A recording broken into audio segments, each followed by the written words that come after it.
Huh? Who do you think you are telling me? Wait a sec. Navia? So, you're bringing backup now. Suit yourself! You're still wasting your time!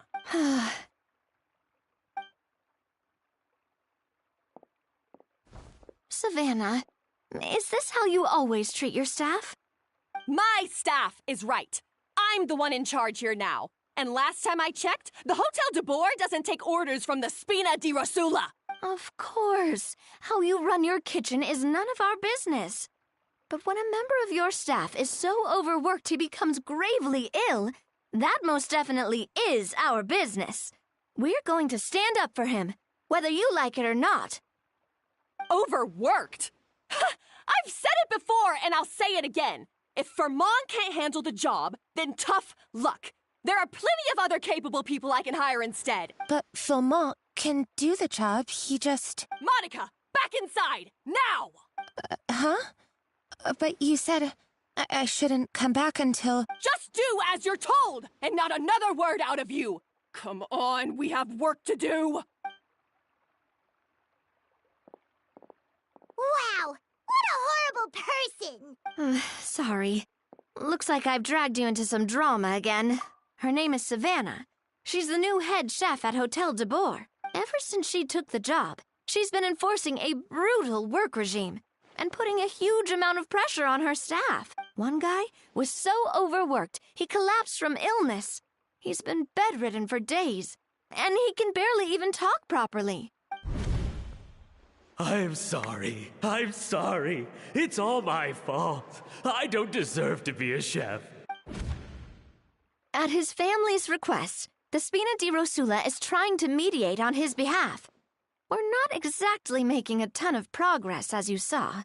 Savannah is adamant that Fermon's exhaustion and illness have nothing to do with her or how she's been running her kitchen. She's refusing to have any kind of meaningful dialogue with us. Our next thought was to talk to the other chefs at the restaurant and get a better idea of their working conditions. But with Savannah watching them like a hawk, no one has been willing to open up. And that's why I'm here, doing it the old-fashioned way. Camping... Oh, shoot! It all makes sense now. Sorry. Paimon should have thunk before she spoke. Did Paimon ruin everything?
Oh, no, not at all, Paimon. Honestly, the way she was laying into Monica, someone had to step in. I'm sure I would have piped up if you hadn't.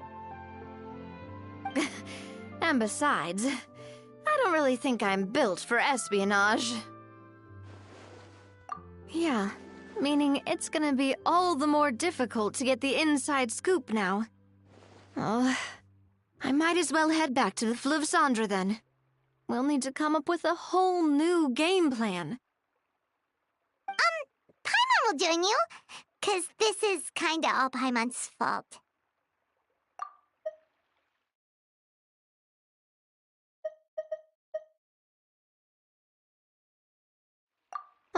Guys, it's fine. You don't need to worry about it. That said, if a really famous chef just joined the Spina di Rosula's tavern. Her name... Sorry to interrupt. I just wanted to apologize for the scene you witnessed just now. This is a small token from us. It's some candy from Monica. She asked me to make sure it was delivered into your hands. Monica's the one apologizing? Huh. Clearly Savannah is the one who owes an apology. Our head chef has been a little highly strung lately. Sorry for everything. All right. Since there's candy, Paimon will drop it. Not the candy. Thank you for understanding. We'll make sure to pass your feedback on to Miss Savannah. A little highly strung, huh? Paimon doesn't get it.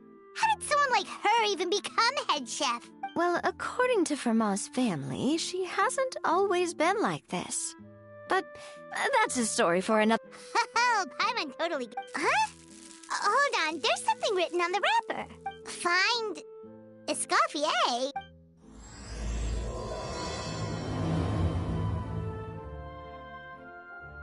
Escoffier?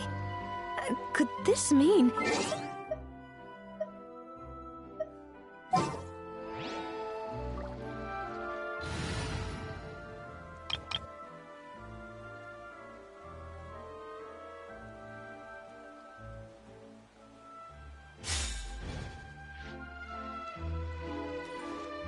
Huh? You know that name, Navia? Yeah. Let's stick to the plan and go back to the Fleuve Cendre for now. That's where we'll find Escoffier anyway. Hey, there's a newsstand over there! Wanna grab a copy of The Steambird? We know our Fontanian friends love... isn't that Charlotte? How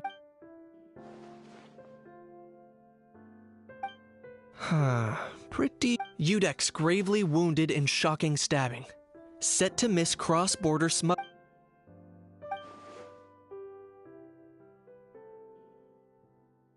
Huh? What?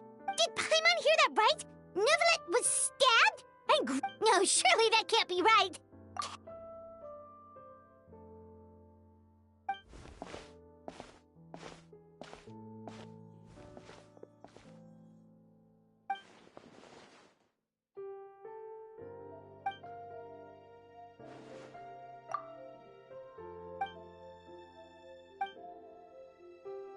Hey there, you two. Fancy running into you here. Yeah, that, and also a less than pleasant shock. What the heck was all that about a Saurian meat restaurant? Trading. Yeah. Charlotte and I were... Either I got luck...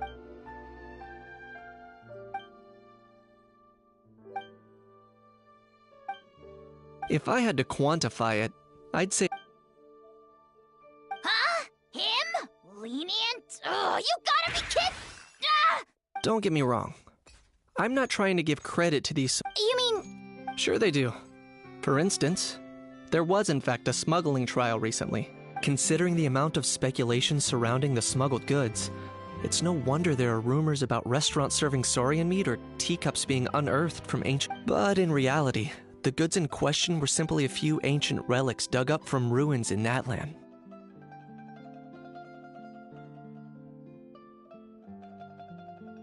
Rest assured, no saurians were harmed in the process.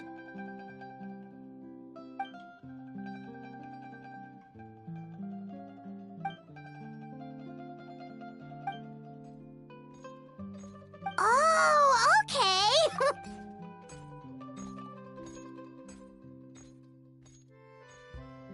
It was a pretty open and shut case, and my testimony in court was clear enough. But I'm guessing, Mademoiselle Charlotte, that you're less interested in the case...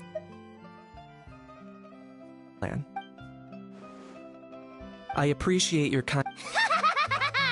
Kaniche the speechless! Kaniche the tongue-tied! Huh? If you're dead set on doing an interview...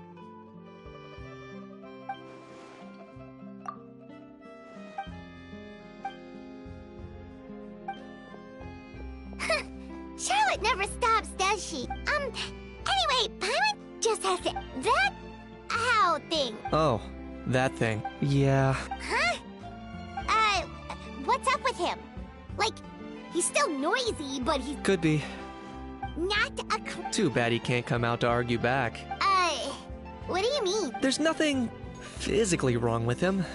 It actually Apparently, it's forbidden to release flying objects within Fontaine City limits during the first 3 days of each month. Paimon sure does. Paimon's been down this road before. There's an easy solution. As long as Kaniche holds onto a house tail, he'll be considered an almighty Dragon Lord balloon, not a flying almighty Dragon Lord. Not gonna lie, I was considering that. But Ahau wasn't too thrilled with the idea of huffing and puffing away in the form of a mini helium balloon. That said, it's pretty annoying how he keeps randomly popping up all of a sudden. Anyway, this morning I saw a notice outside the Palais Mermonia about I was planning to stay here and do some exploring for a few. It'll be a good chance. If you're free, why don't you come along? I know where it is, so let me lead the way.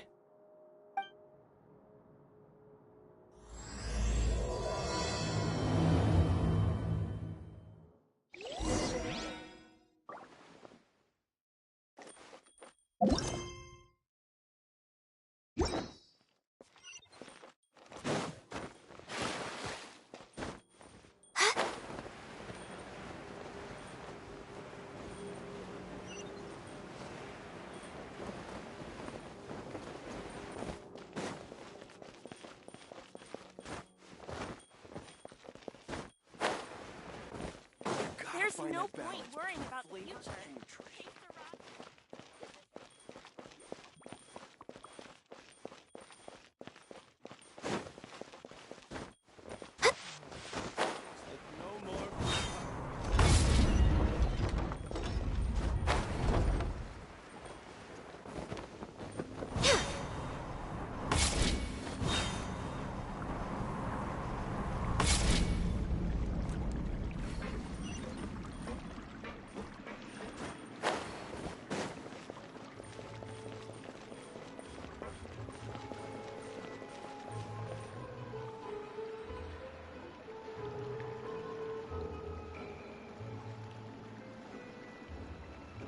So, who is this Escoffier, anyway?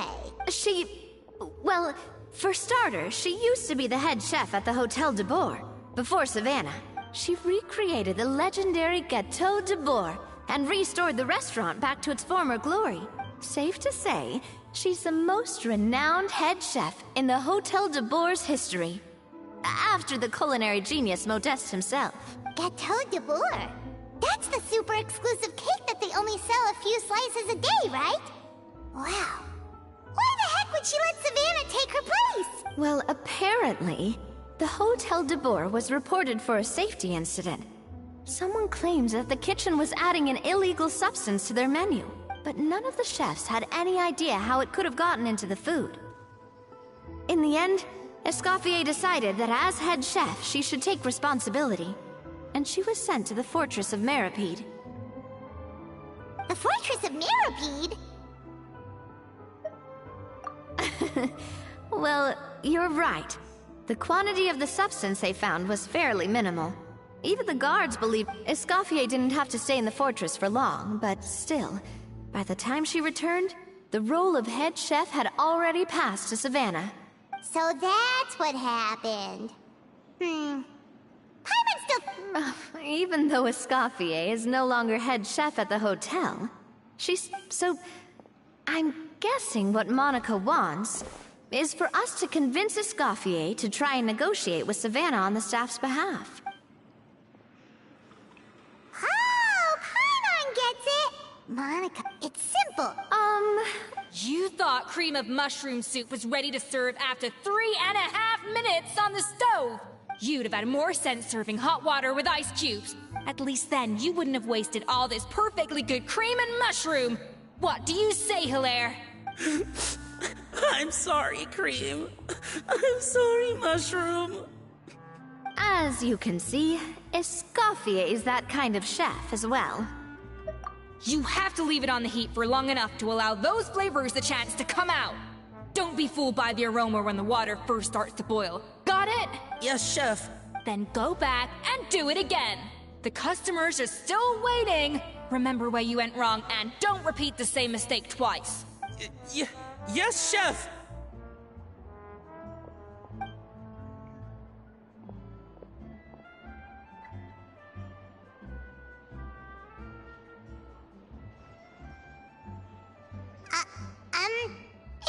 I swear! Waiting to be served?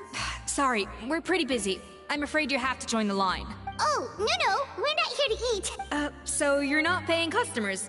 Then I'm afraid the wait will be even longer. It's hard to talk to Escoffier when she's in the zone. Let's take a seat. We can catch up while we wait.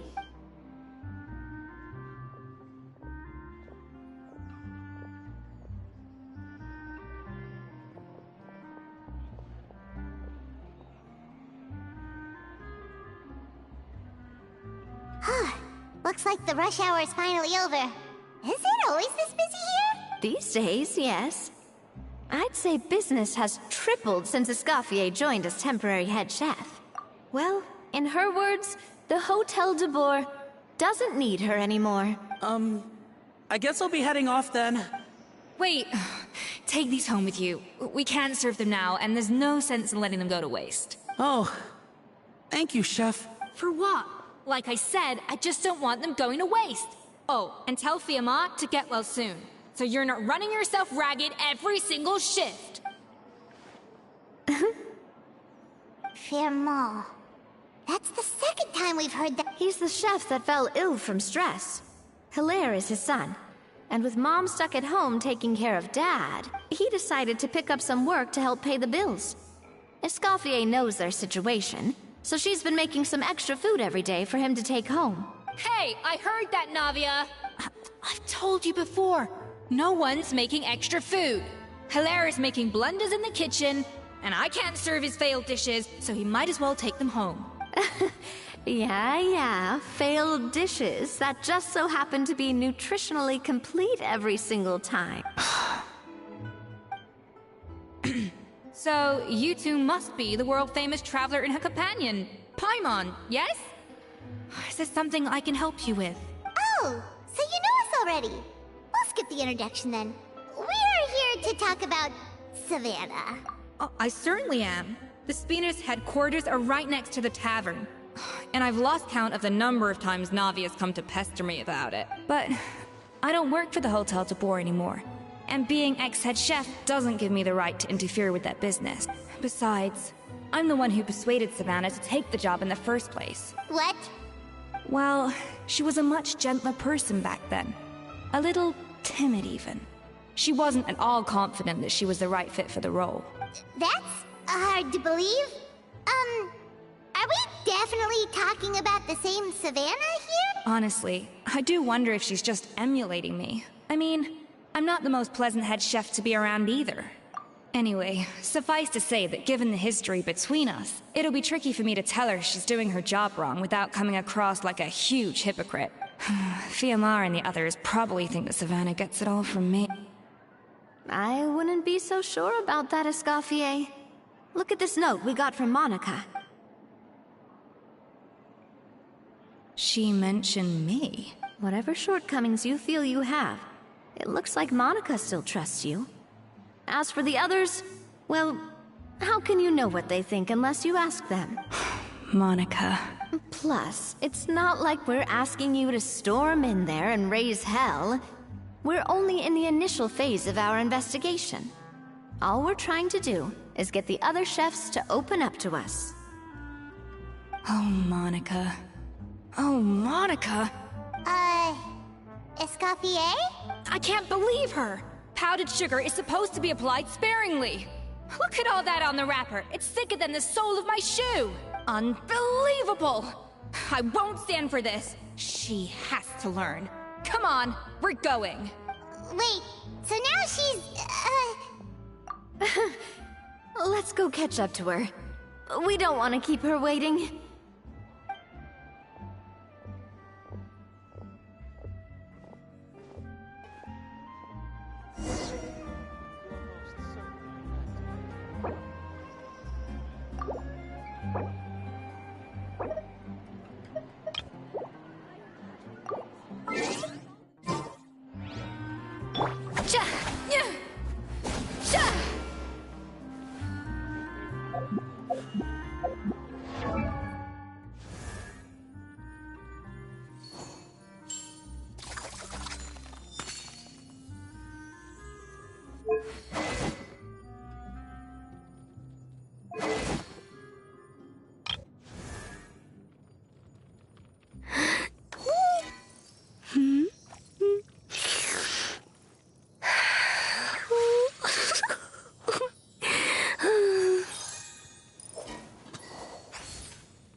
Even the most unassuming ingredients can produce astounding flavor.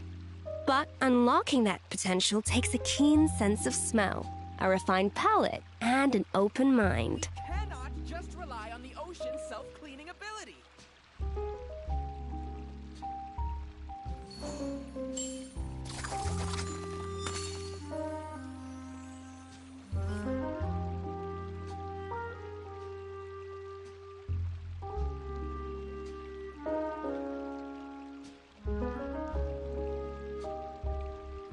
An important part of cooking is making sure the ingredients absorb the flavors in the dish. To that end, a chef must be able to wield a knife with the same level of precision as a surgeon.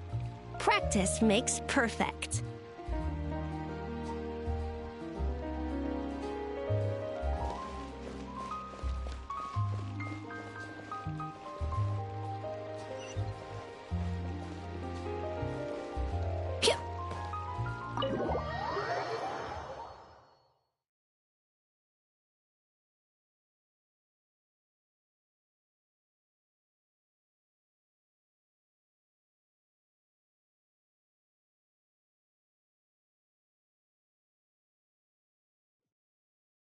Wait, she looks like... Is that Escoffier? I'm sorry. I'm so sorry.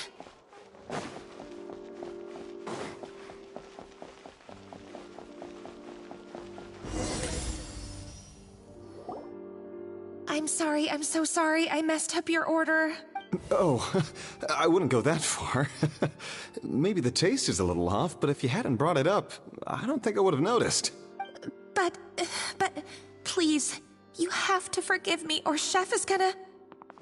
Okay, I know. I'll kneel before you. What the heck? Get up, Monica! Can't you see that you're just making your customer feel more awkward? Escoffier? If you want forgiveness, then do what any self-respecting chef would do. Make the dish again. And this time, get it right. You cannot go begging your customers to feel sorry for you. Savannah said that I'm not allowed back in the kitchen until I've corrected my mistake. But if I can't go back into the kitchen, I can't do the dish over. That's some backwards logic. How can you fix your mistake without being allowed to cook? If this is what Fermat had to put up with, then no wonder he had a breakdown. We apologize for interrupting your meal, sir.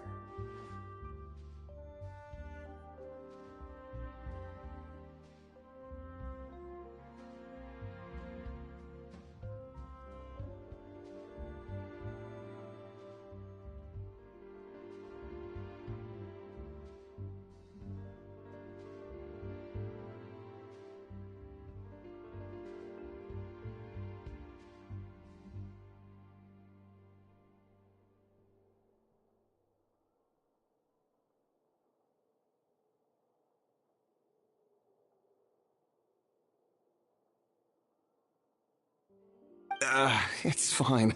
With my layman's palate, it's not like I can tell the difference anyway. I was actually quite enjoying my meal. Oh, well, it's because Chef Savannah tasted a bit of the leftover soup from my pot and then threw me out of the kitchen. Gosh, that's pretty strict. Has she always been that way? I don't recall things being like this when Escoffier was head chef here. I gotta say, you're all looking a little worse for wear these days. I mean, Escoffier was strict too, but I think the difference is that her criticism was more constructive, so you knew what you did wrong and how to improve, and we all knew that it came from a good place. Chef Escoffier was hard on us because she truly wanted us to reach her level. But these days, whenever we make a mistake, we just get told to wake up, get your head in the game, or just do it again. And it's only gotten worse since word got out that Chef Escoffier had started working again in the Fleuve Cendre. Monica, you don't need to call me chef. I'm not the boss here anymore. Yeah, but through no fault of your own. What happened back then? That wasn't on you, and all of us know that. That banquet was a huge event, and so many staff were involved every step of the way. With so many moving parts, there's no way of knowing how that Lumiline ended up in the food we served. Lumiline? What's that? A new drug from the Fontaine Research Institute, produced from an extract of the Lumitwal. Apparently it sharpens the senses, so they used it to treat people with impaired responses to stimuli. Oh, yeah, I've heard about that. They found out you can use it as a flavor enhancer since it stimulates the taste buds. Makes things pretty addictive. They also found that overuse can have mood-altering effects, and even lead to nerve damage. So it quickly ended up on the guards' list of controlled substances. Unfortunately, however, some food products containing the additive had already made it to the market by the time the guards banned it from the restaurant industry. Everyone knows that in all likelihood, someone probably just purchased a batch of contaminated ingredients by mistake. But you took all the blame. We all know why. You just didn't want to see this turn into a place where tensions are constantly running high. Because everyone's suspicious of each other all the time. And now look at you. A fry chef in the Fleuve Cendre. What are you trying to say? Sure, the Spina's Tavern is no Hotel de Boer, but come on. It's not that bad. Oh, the Fleuve Cendre, you say? Great. That's where I'm dining from now on. Monica, I'm very happy with my current job. And there's no changing the past. We just have to let bygones be bygone. Besides, at the end of the day, I was the head chef, regardless of whose mistake it was. Ultimately, the responsibility lay with me. If only Savannah was half the boss you were. I'm sorry? Do you have a problem with my conduct as head chef? No, chef. So, you do remember who's boss? Escoffier? I thought you'd left this place for good. What are you doing back here? What happened to you, Savannah? Why are you acting like this? When I turned this place over to you, You made me the head chef and gave up your right to tell me how to do my job. You're not the boss here anymore. So stop acting like you own the place. Whoa. Sounds like someone has a chip on her shoulder. Oh, Savannah! My God, have you grown a temper since I last saw you? Have you put even half the amount of energy into improving your cooking skills, or are you still using the Pluie Lotus as an off-brand marcotte, thinking no one can tell the difference? That's none of your business! What happened to not storming in and raising hell? Ho ho! I was not expecting to see something this spicy as soon as Escoffier returned. Huh? Fan Asian? Aye, miladies. Might I make a humble suggestion? Given that we have ourselves a tête-à-tête between chefs at the Hôtel de Bord, I dare say it would be de rigueur to settle this the traditional way. The traditional way? That can only mean one thing. That's right. I'm talking, of course, about the tradition established by Modeste himself. The cooking contest! According to legend, the founders of Hotel de Boer, Modeste and Savelli, used this method to resolve all of their disputes. Everything from petty arguments over next week's menu to disagreements over the strategic direction of the restaurant.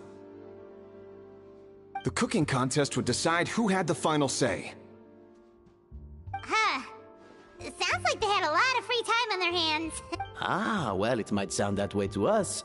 But in fact, the cooking contest played an enormous role in motivating chefs to hone their skills, reaching new heights of excellence in the culinary arts. And indeed, the reintroduction of this institution in recent years has surely been instrumental in transforming the Hôtel de Bord into the top-ranking restaurant in Fontaine. Reintroduction? Someone brought it back? Who? What say you, Escoffier? Surely you of all people won't back down from this challenge. It was you who put the rule in place, after all. Sure, I reinstated it, but I'm not a chef at Hotel de Boer anymore. Isn't this bending the rules a little? I see no issue as long as both sides agree to the terms. We could simply treat it as an exhibition of sorts. Savannah, any objections? Exhibition. Huh. No. If we're going to battle it out, let's put it all on the line. If I lose, it's up to you what happens to me. I don't want anything to happen to you. But if you lose, you hand over the Codex de Boer to me. What? The Codex de Boer? Only the legendary handbook written by the original head chef Modeste. It contains all his secret recipes, including Gâteau de Bourg. It's the greatest treasure in Fontaine's culinary world. And only the present and former head chefs of the Hotel de Bourg have the right to read it. Present and former? Wait, but that already includes Savannah, though. What do you want that old thing for? You have your own copy, don't you? Don't take me for a fool. You know perfectly well what I mean. I want your copy. The original version. The one you took with you when you left us. I'm sorry, I must be missing something. You know, there's no difference between the original and the copy, right? They contain the exact same recipes. Stop trying to change the topic. What's wrong, Escoffier? Scared you're gonna lose to me? Or are you scared of me getting my hands on the original codex? Savannah, you may remember that we gave her the original as a parting gift, to thank Escoffier for her years of service. Asking for it back feels a little, Oh, I'm sure it won't be an issue, as long as both sides agree to the terms. Those were your words, weren't they? And as for the contest itself, let's make it a bake-off. Gâteau de Bourg, per the recipe in the codex. Well, Escoffier, you against me. Are you in or out? You sound surprisingly confident. All right then, let's see how much you've actually grown. I hope you surprise me, Savannah. I'd hate to find out that all you've learned after this long is how to chew people's heads off. Believe me, I'll show you. Escoffier, are you sure this is a good idea? You accepted her terms a little hastily. Oh.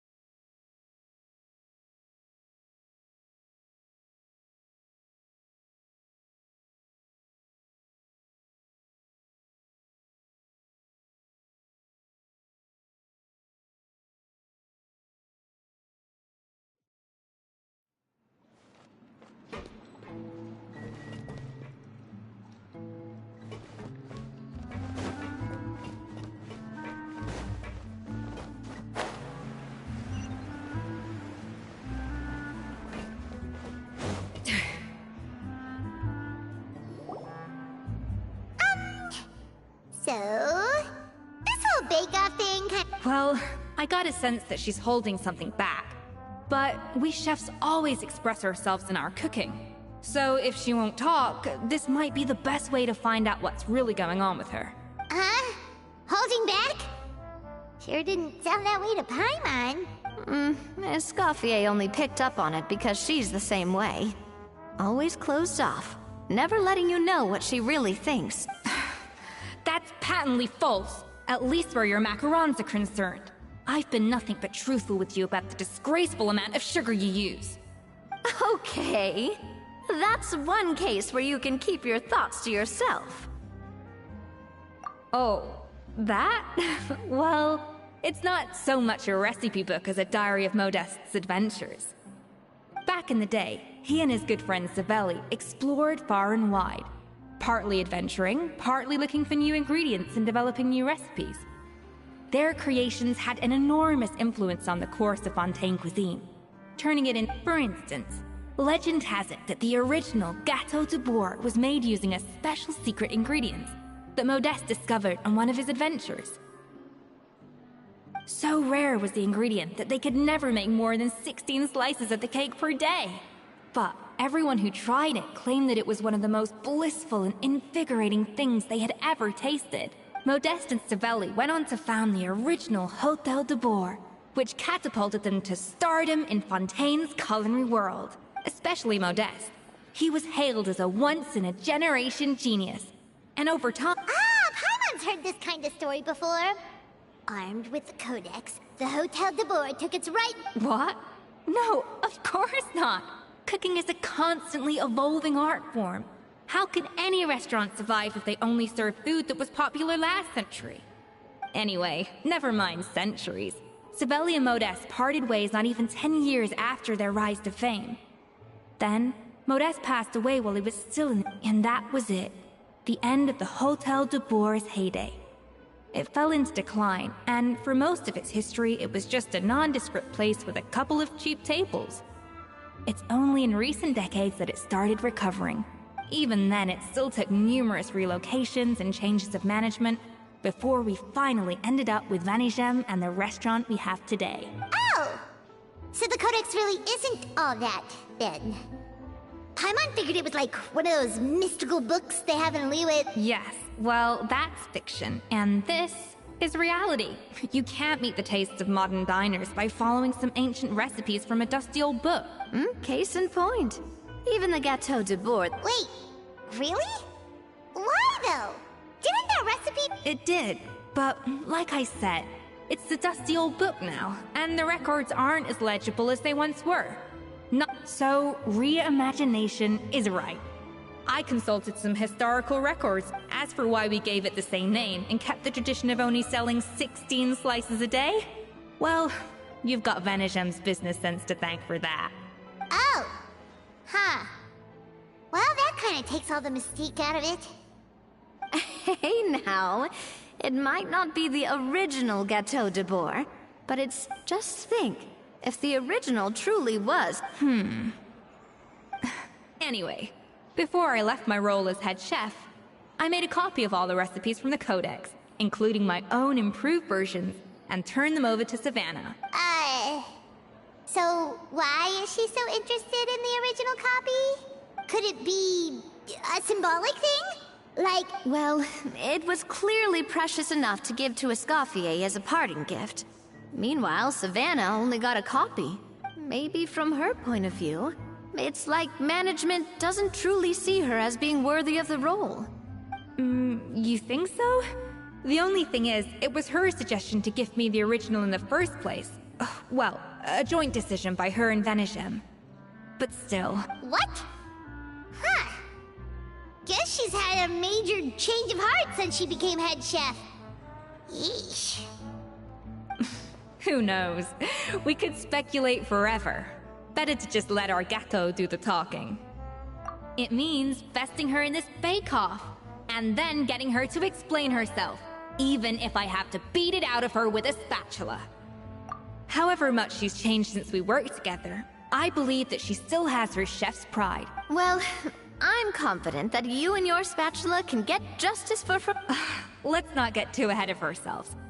Now, if I had to push it, I could Well, that's easy. Well, I have heard the Traveler isn't a... Oh, count me in even if it means confident. I like it. Alright, let's start with some elementary mise en place. Show me your knife skills.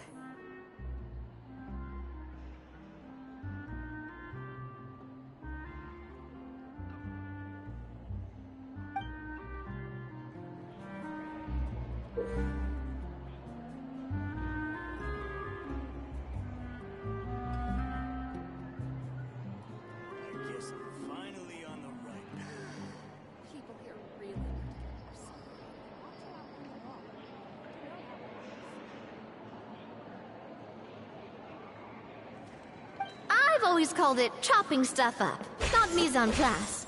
But it's basically the same thing, right? Oh.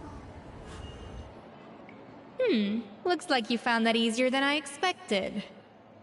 Yeah, thankfully it was pretty straightforward in the end. You made it sound like we'd be carving statues out of fruits or something. Well, brace yourself, because the next step is anything but straightforward. I'll be using this cold press to extract flavor compounds from the ingredients. A kind of special food processor I got the Fontaine Research Institute to make for me. It uses cold temperature extraction to isolate the essence of cooking ingredients, which can then be used to flavor dishes more precisely. But this isn't exactly standard kitchen equipment, so that probably didn't make a whole lot of sense. Let me give you a demonstration instead.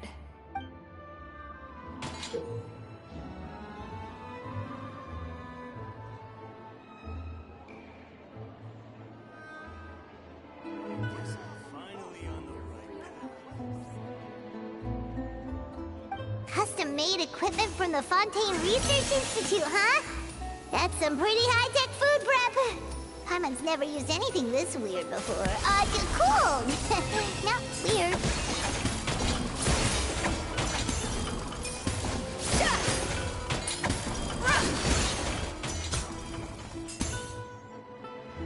And done. These are the flavor compounds extracted from our ingredients. I processed all the fruit you chopped up earlier. Wow! Even the smell is so much more concentrated. What next?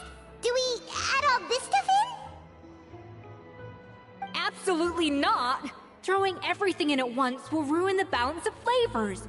We have to go slowly and carefully to calibrate the exact flavor we want. I'll demonstrate again. Now, watch closely.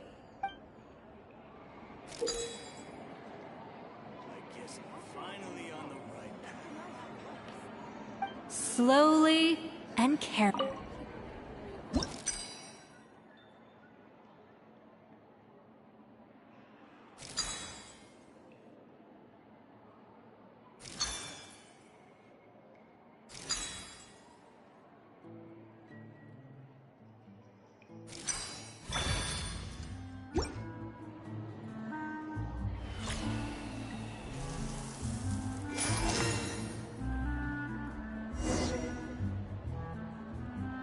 And voila!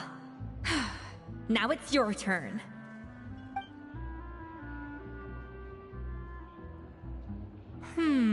Not terrible.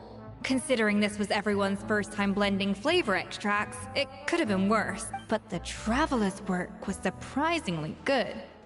Are you sure you've never done this before?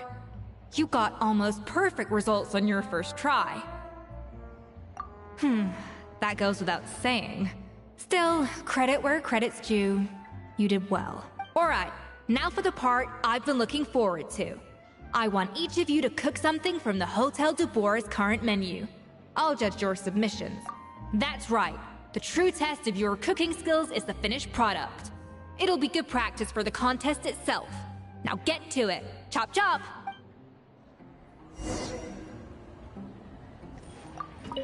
How's it going? Have you picked a dish yet?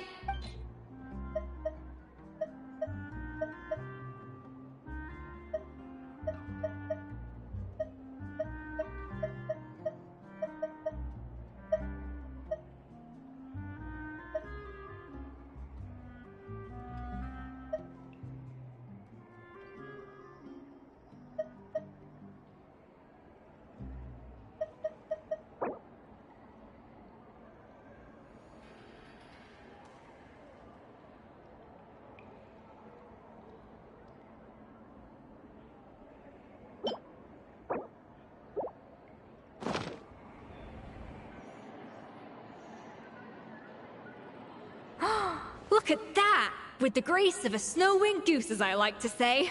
Now, let the grating commence.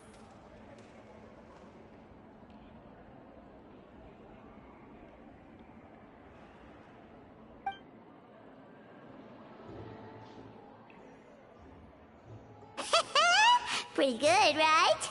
Not to brag. 6 points. What? Oh, well, fair enough. That's 6 out of 100. What?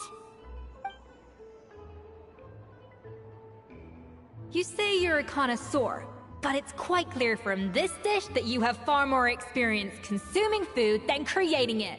By that logic, I suppose you think listening to Lady Farina on repeat every day would make you an opera singer. Aww. Me next, me next! I'll have you know that this batch of macarons has... So you went from 12 tablespoons to 10? Well, it's nice to know you actually meant... Aww. Now to the final dish. So, This is our last hope. 8 points. darn. That's barely... Not exactly. The color is spot on. Beautiful aroma. Excellent presentation. I have to give this one 8 points out of 10. Maybe even 9 points. Huh? How did you pull that off? Don't get me wrong. There's room for improvement. But still, this is clearly the work of an accomplished chef. I can tell that you've put many hours of work into honing your skills in the kitchen. I can really taste the grace of the snow-winged goose in this dish. The traveler's journey. Hey, you made that last part up! No waiting! Well, it looks like I lost fair and square.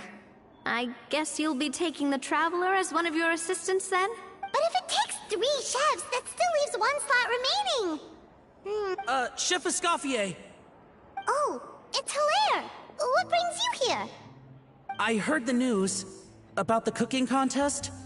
You're doing Gâteau de Bourg, right? I was just wondering if you needed any help.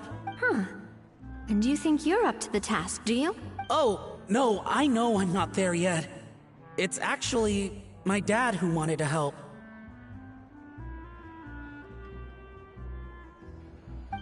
Firma, last I heard, you could barely get out of bed.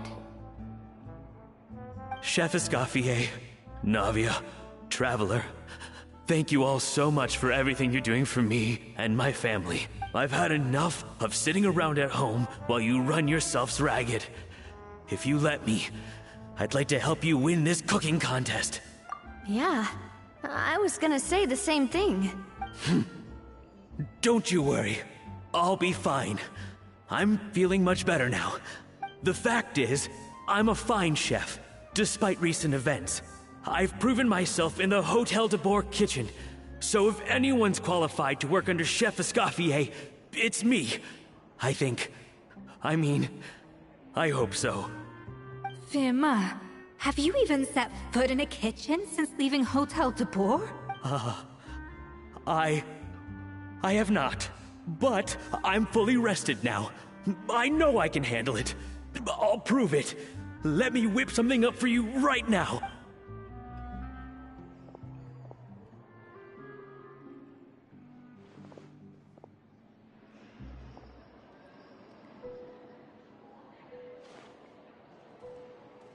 Huh? That's strange. Why are my hands shaking?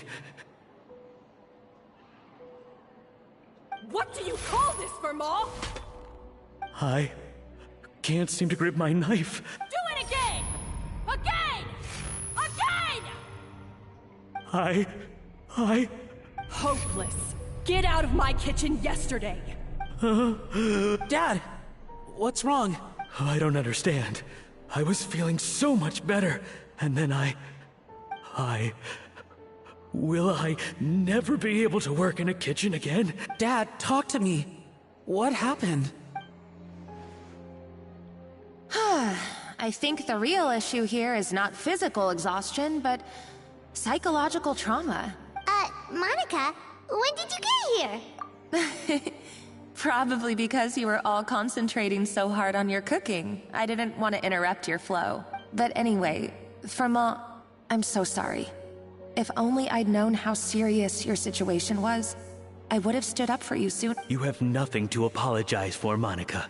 During those long nights of redoing every order, you were the only person who looked out for me. Oh, come on. All I did was make you some tea. I doubt it was much help. Savannah was so ruthless toward you. I probably should have brought you something stronger. She sounds like the worst. All right, another Savannah horror story. Let's hear it. She's been getting harsher and harsher on us ever since she heard about Escoffier's new role in the Fleuve Cendre. Seems like no matter what we make, she'll find something wrong with it. What is this? It looks like a dog's been at it. In the trash now! Then she orders us to redo the dish again and again, but we never know what's going to make her happy. Do it again, do it again, do it again!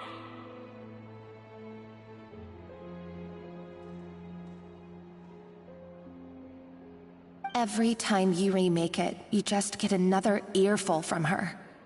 Either straighten yourself out, or get out of my kitchen!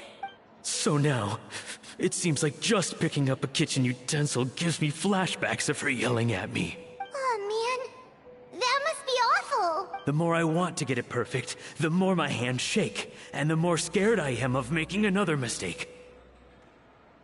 How can you give up so easily, Fiamma? You weren't a quitter when you were working for me. And even under Savannah, you talk about working late into the night trying to perfect your dishes. That says to me that you still hadn't lost that determination to prove yourself. What changed?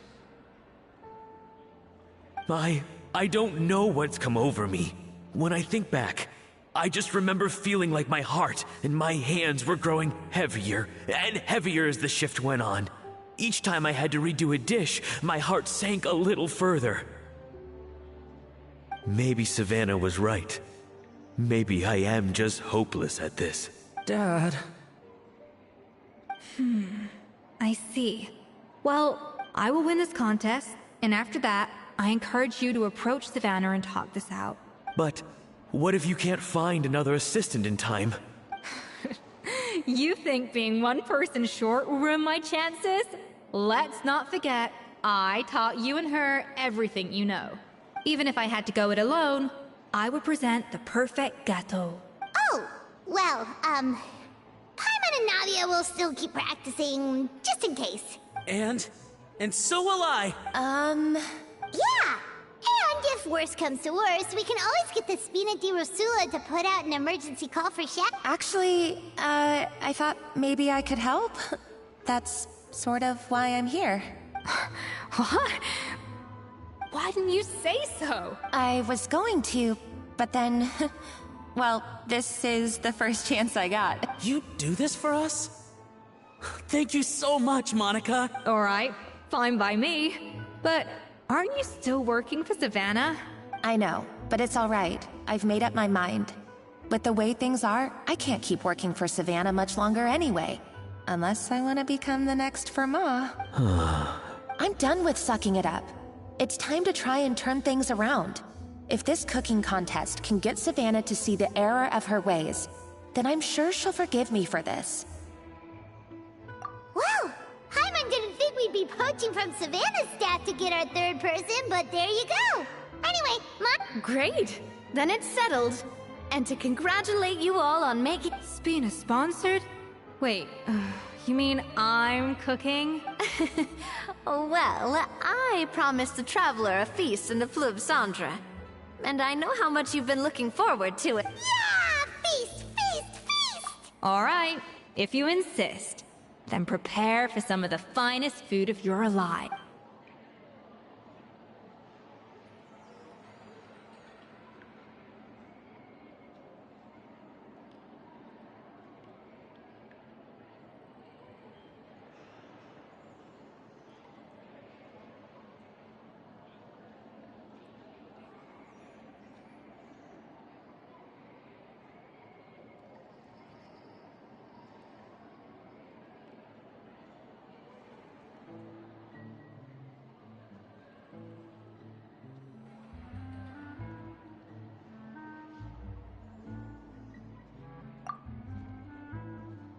That's not a bad idea, actually. Wait, hold on. You need to finesse that further. That was a dream come true. Paimon never knew Fontanian cuisine could be this. I wish I could eat that all over again. It's not often that Escoffier goes all out like this. And it's all because of you, Trav. Next on the agenda...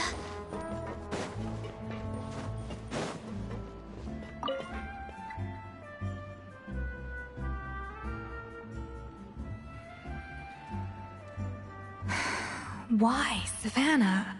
Why? Oh, nothing.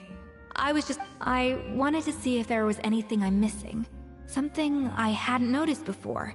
That might explain why Savannah's so desperate to get her hands on it. But I can't find anything. It's just some hastily scribbled recipes in between diary entries from Modeste's adventuring phase.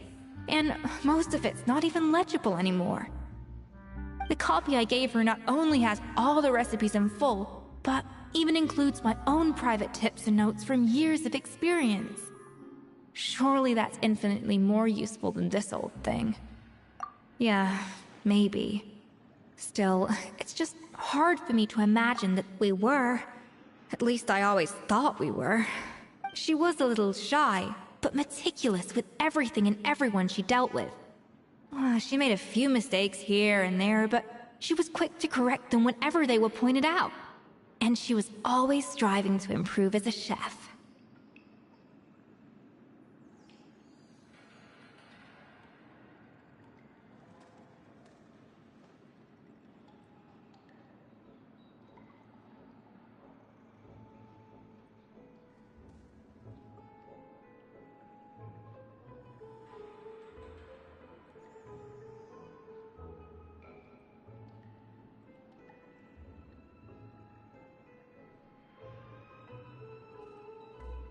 Those qualities are why I recommended her to replace me as head chef.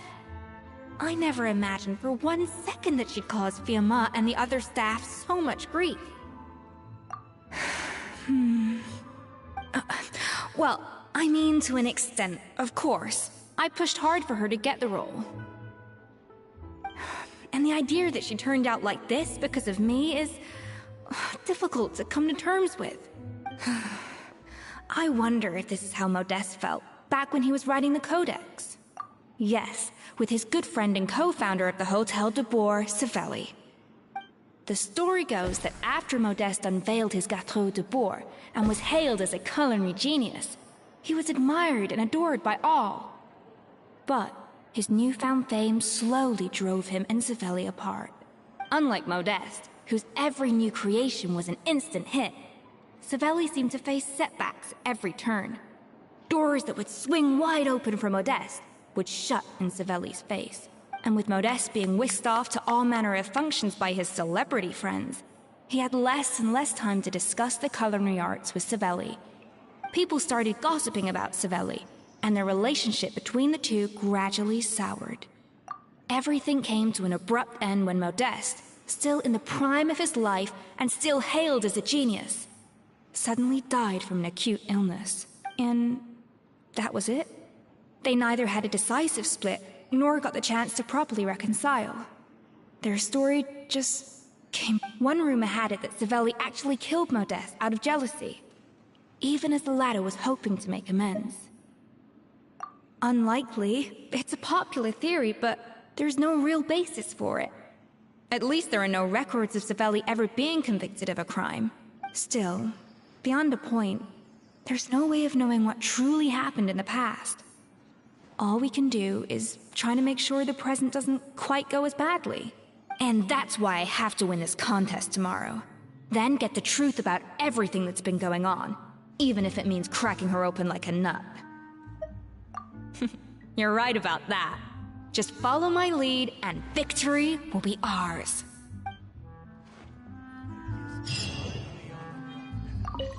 Let's hope that Savannah isn't all sizzle and no steak. After all the work we put in, it would kinda be a shame if tomorrow was a complete cakewalk.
It's Cooking Contest Day! To the Hotel de Boer! Tout sweet!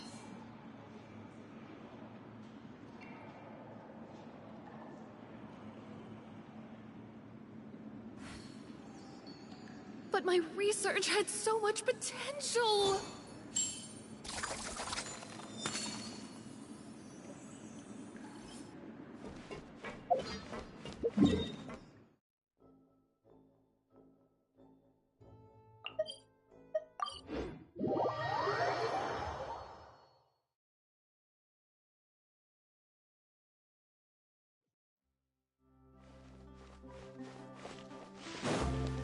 Did you hear the news? Escoffier's coming back for a cooking contest.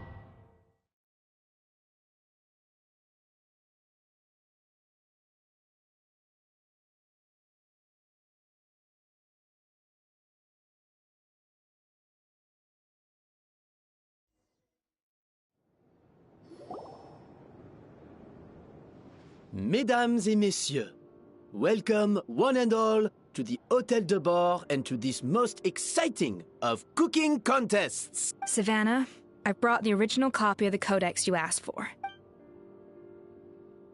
Monica? Huh.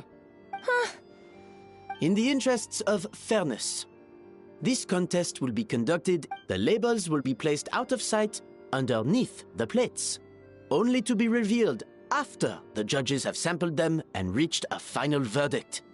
This is... As one of the judges, I promise to be fair and impartial. When my meal got interrupted yesterday, I never thought this is how they'd make it up to me. Getting a seat on the judging panel is a pretty sweet deal. As one of the judges, I promise to be fair and impartial. As one of the judges, I promise to be fair and impartial.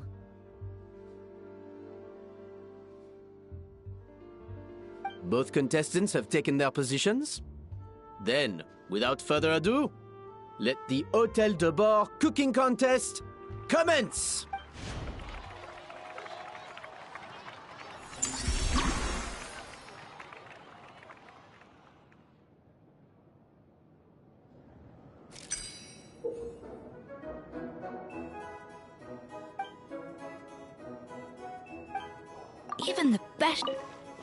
Even the best chef in the world can't flavor their food without prepping the flavoring, right? Monica, Traveler, it's go time. Let's do this. Alphonse, Gaspar, get to work! Do not disappoint me.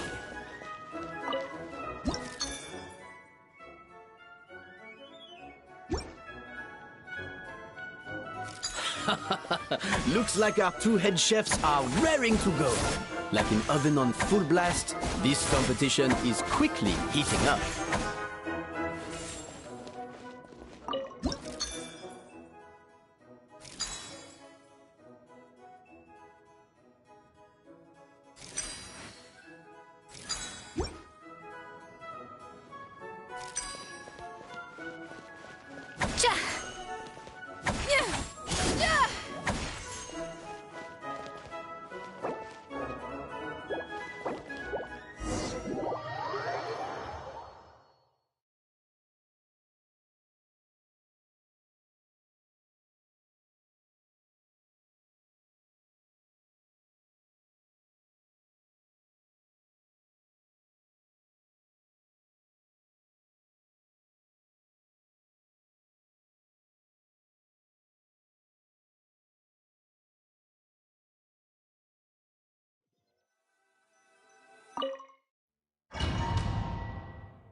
Mesdames... Savannah?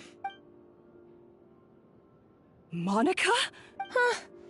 In the interest, the labels will be placed out of sight. As one of the judges... Both contestants have taken their positions. Then, without further ado, let the Hôtel de Bord cooking contest commence!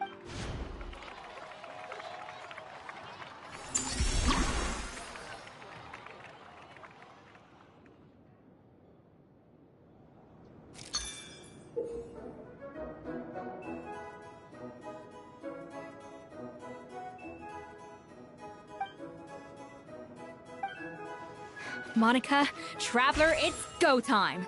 Let's do this. Alphonse, Gaspar, get to work! Do not disappoint me. Looks like our two head... That should be enough flavoring. Now hurry up.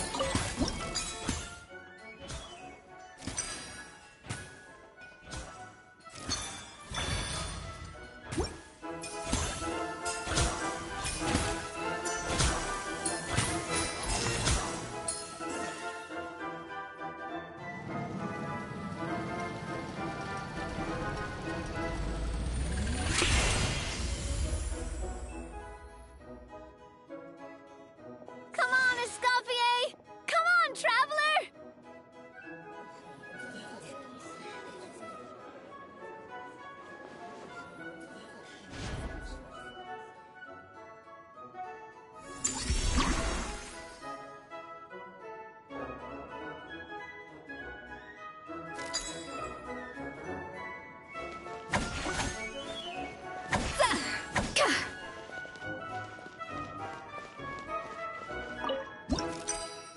The balance of flavors is about right.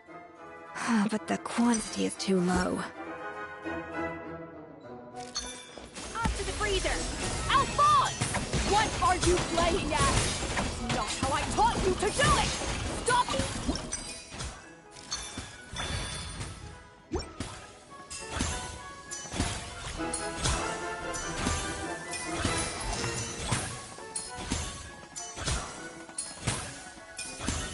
So, what do you think?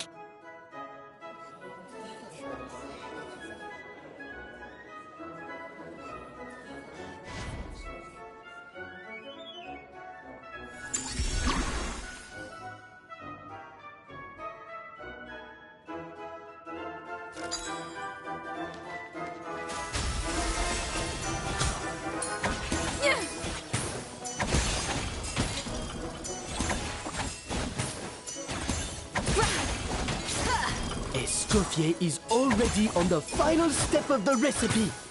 Let's check on Savannah's progress.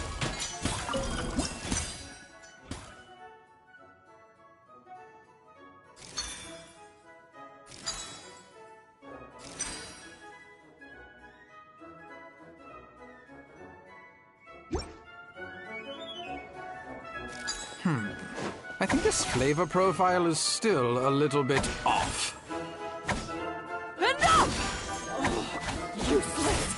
Both of you! Make like an egg!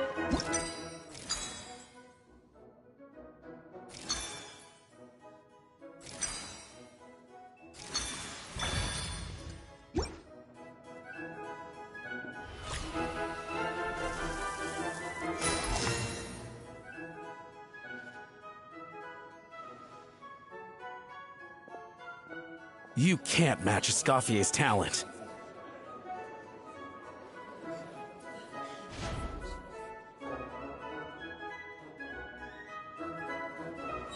I present to you Gateau de Bourg.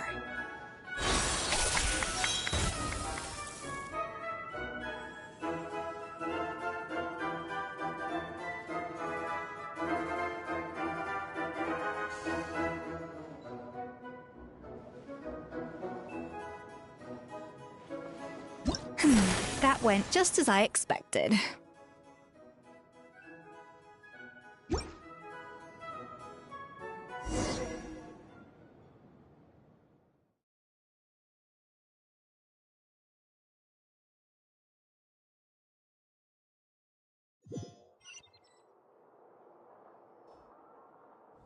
Time's up! Contestants, please take your dishes to the back.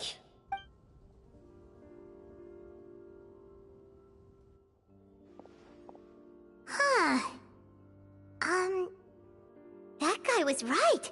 You really can't tell whose is whose just by looking at them. We both made the same dish after all. For all her flaws, Savannah's a talented chef who earned my recommendation for good reason. Whoa! This is really rather good. Wonderfully soft and fluffy. Beautifully sweet. I would give this one at least 9.9 out of 10. Only because there's something about the flavor of the base. Huh? Rip? All right, on to gâteau number 2. I haven't had... I have a feeling that this gâteau will be a gâteau for the ages. How exciting! I'm gonna dig in.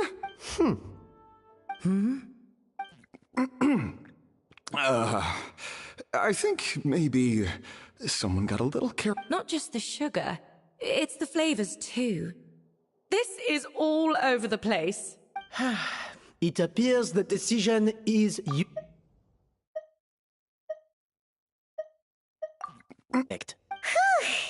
And Paimon thought this might actually be close. Turns out she can't be.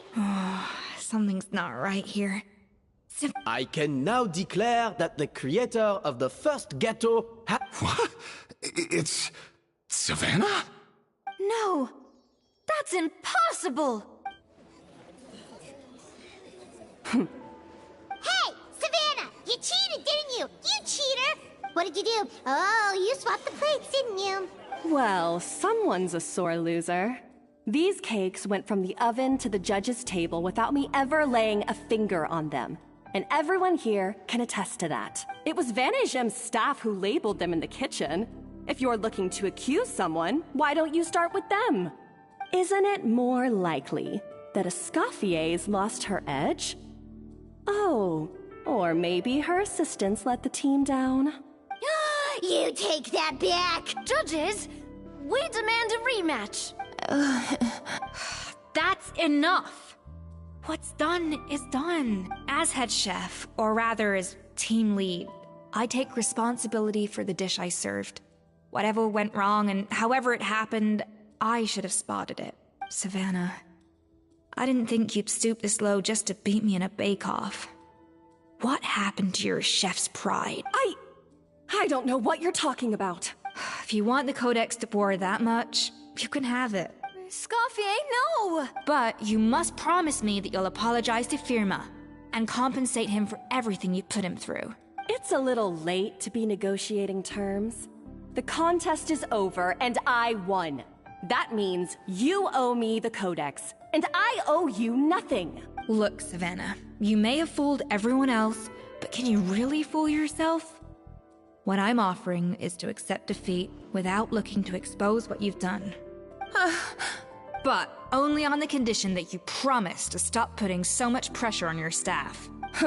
Fine. I'll treat this as your final handover of duties from one head chef to the next. So, will that be all, ex-head chef? Or is there any other unfinished business you'd like to leave in my hands? I didn't mean that to be a scolding from your former boss. Just a word of advice from a fellow chef and a friend. But I don't know if you're even open to input from other people anymore. I know what I'm doing. I don't need your advice. All right, fine. I'm glad to hear it.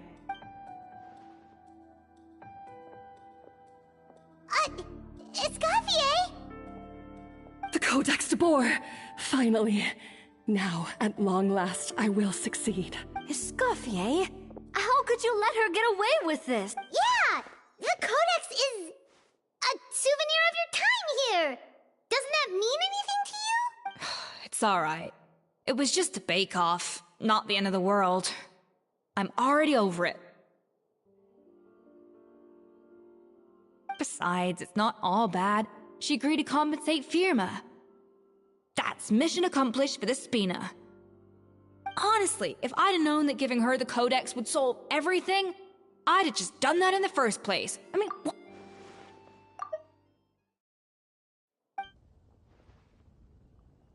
No. No!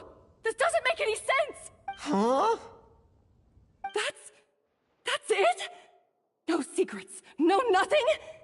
I don't believe it! This can't be happening. Oh, Chef Savannah! Savannah?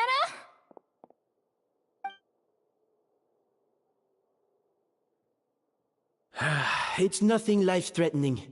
Just a lot of pent-up stress and exhaustion. Oh, I knew it. Pent-up stress? The truth is, however hard she might be on the rest of us... Yes, there are nights when she makes us redo things over and over into the wee hours. But she'll hide herself away in the kitchen, working... But why? Why would she do that? Our best guess is she doesn't want to be seen as less of a chef than Escoffier. And there it is. Even so, that's no excuse for taking her anger out on the rest of you.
Yeah, and it's definitely no excuse for cheating in the cooking contest.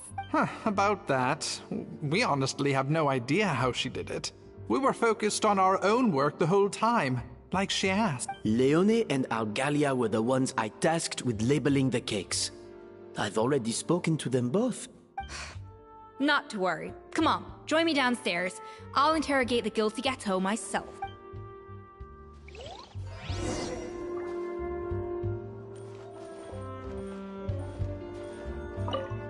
Well,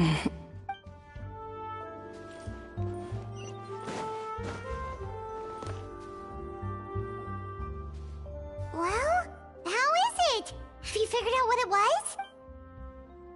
Oh, this is aggravated assault on my palate. I'd rather eat wet cement than this. Is it really that bad? I made sure the taste tested before it was served. Oh, relax. This isn't your cake. Savannah never switched the plates. The offending flavors are coming from in between the icing and the cake base, which means someone tampered with it while it was being made. Or in other words, we have a traitor in our midst. I'm sorry. I was forced into it. It was Chef Savannah. She said if I didn't cooperate, she would... Calm down, Monica. I've already accepted defeat. And if I wanted retribution, I would have brought this up when the results were announced. Whatever's going on with you, just spill the beans. There's no need to hide it.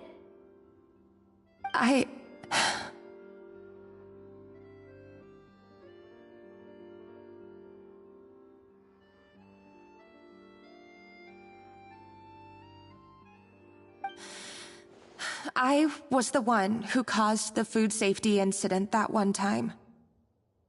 Food safety? Wait, you mean the Lumaline incident? So you procured the contaminated ingredients? I think so. Savannah and I were on procurement that day. I didn't check everything as well as I should have, and so I let contaminated ingredients make it into the kitchen. But I swear I didn't do it on purpose.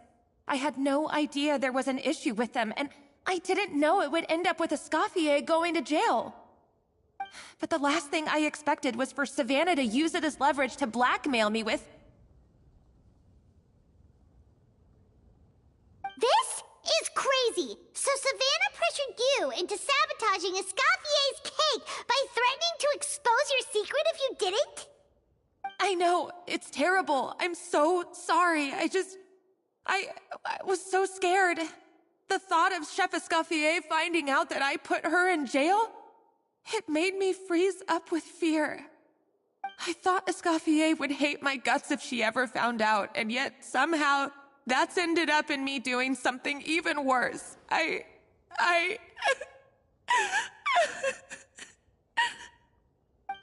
Seriously? All this fuss over a little slip-up? Huh? Firstly, it's not like I got a life sentence. I did my stint at the fortress, and now I'm out. And secondly, I had my own reasons for leaving the Hotel de Boer. This wasn't the only factor. So, you don't need to feel ashamed or frightened or anything like that. Any more than you need to add butter when you're pan-searing foie gras. You mean... you forgive me? Oh, well, I'm not saying you don't have to take responsibility for your mistakes. You should tell Vanagem to mark down your performance for the past few months.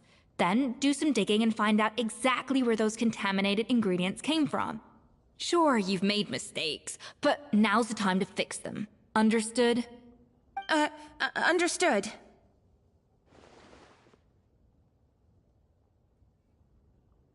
Good. Now, back to Savannah. What about the original codex would compel her to resort to blackmail? I have my suspicions. Not that I've got any proof to back them up, though. Ugh. What happened to me? I've overheard some customers murmuring about how the Hotel de Boer hasn't been the same since Escoffier left. They think our menu doesn't taste like it used to, especially our signature items.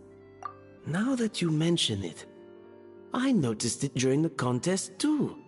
I couldn't put my finger on it, but the flavor seems subtly different from how it used to be. But the difference was so small, I'm sure no one would notice it besides our most loyal customers and true dessert connoisseurs. Still, as head chef, it's easy to see why Savannah would get so hung up on it. So many times I've seen her make the cake base over and over again, late into the night, determined to match Escoffier's version. But something's always slightly off every time. Yeah, I've noticed that too.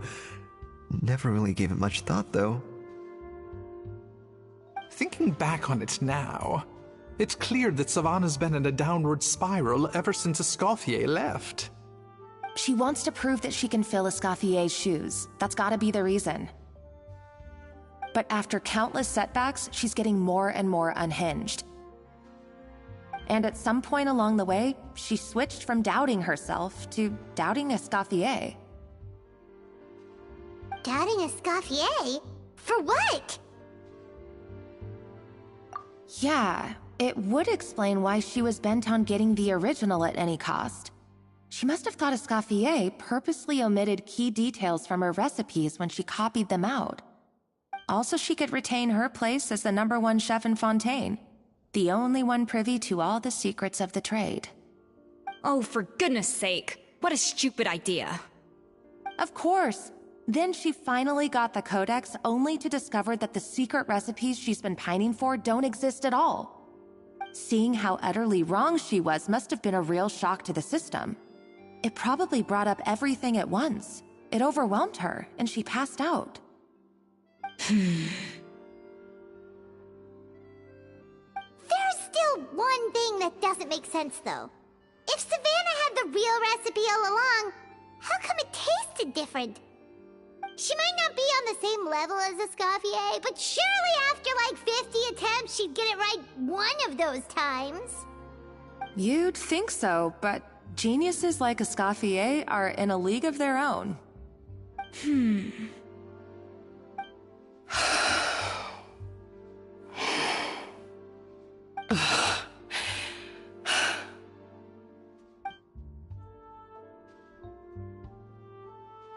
New head chef, you say? What's her name? I don't think I've heard of her before. I wonder, can the Hotel de Boer keep its edge without Escoffier at the helm?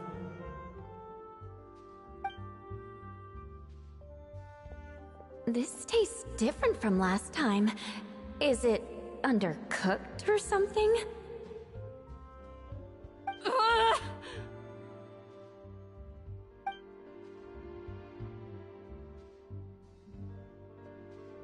Take this. It's a copy of the Codex de Boer. From now on, you will be its keeper. Don't listen to the doubters. If I say you can do it, then you can do it. Even if you don't believe in yourself, at least believe in me. Hey, did you hear me? Once I'm gone, the restaurant is all yours.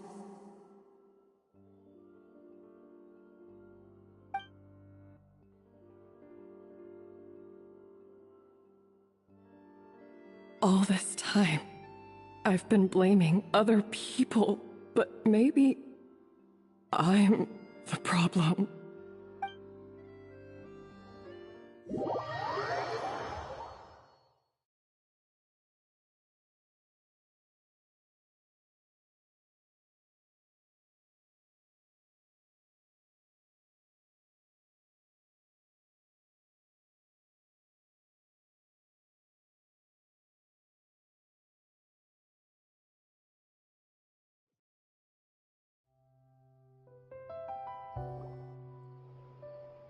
I sincerely apologize for putting everyone out. Savannah's awake now, but I don't think she's ready to speak to anyone yet. Let's give her the day to calm down. I'm sure you'll have the chance to talk everything out tomorrow. In that case, I'll go and update Verma and his family. I wonder what he'll make of all this. So, we'll come back tomorrow then.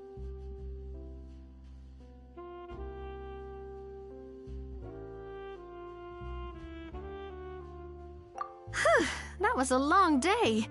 I think I've earned myself a sweet treat when I get back home. Oh, nice! Macarons? Or are you gonna switch it up this time?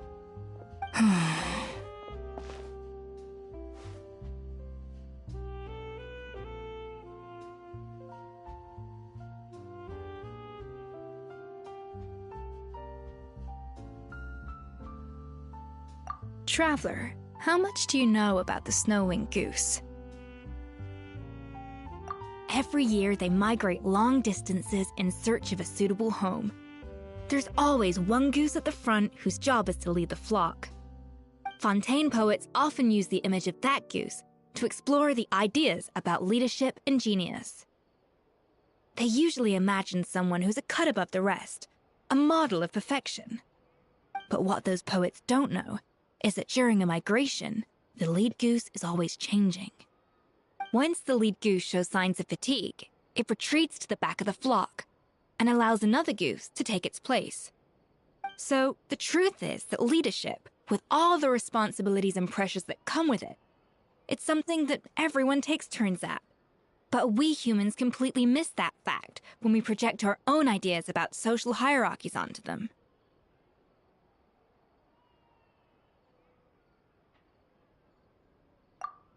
I guess what I'm saying is, I don't buy into this notion that there's some sort of gulf between normal and genius.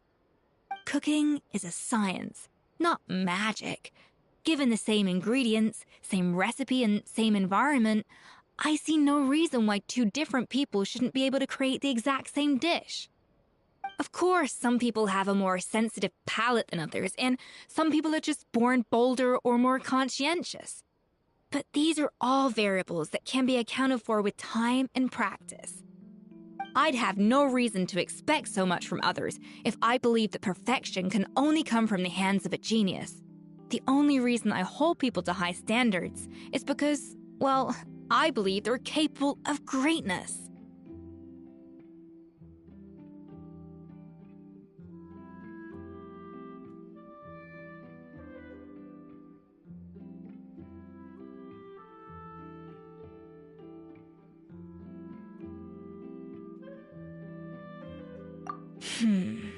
Okay, I've made up my mind. I'm gonna get to the bottom of why Savannah failed. And come tomorrow, I'll give her the scolding of her life, pointing out all the mistakes she's made along the way. Then she'll finally see the error of her ways.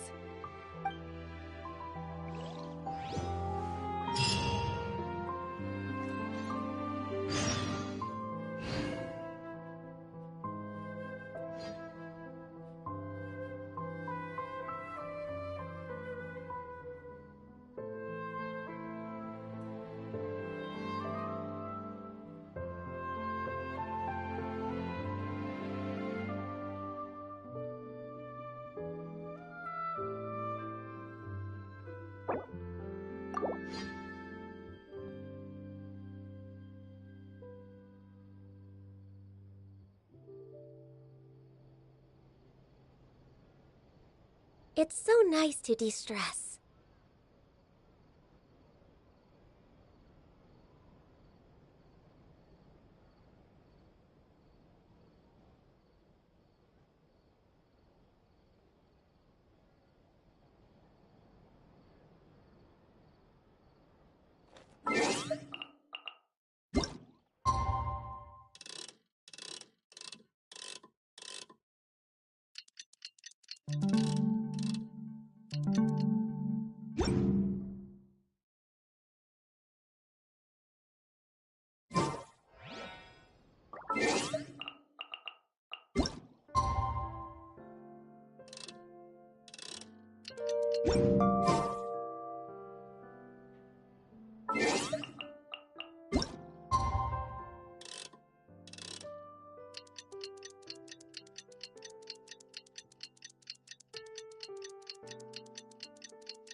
Why are we here so early? Our meeting with Vanagem isn't for a while. Check on her? Why? What happened? Oh no. Escoffier, are you alright?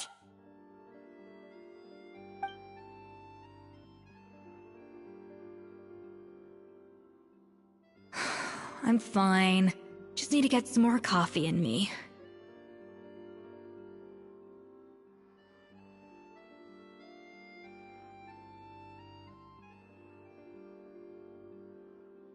Huh? What happened to my coffee? Did I really drink it all?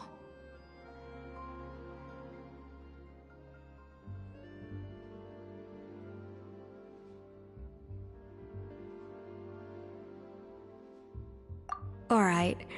Thanks. I appreciate it.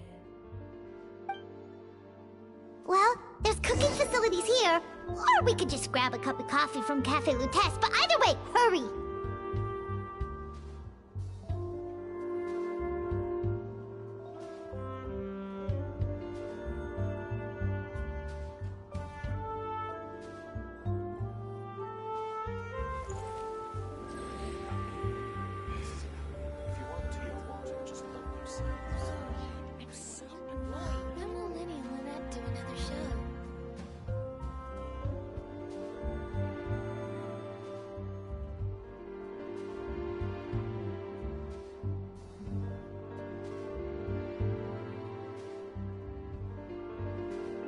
If you lie on the grass, you can feel the heartbeat of the world.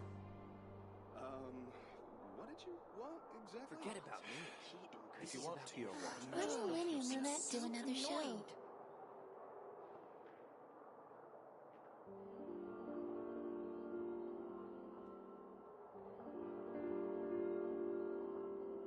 When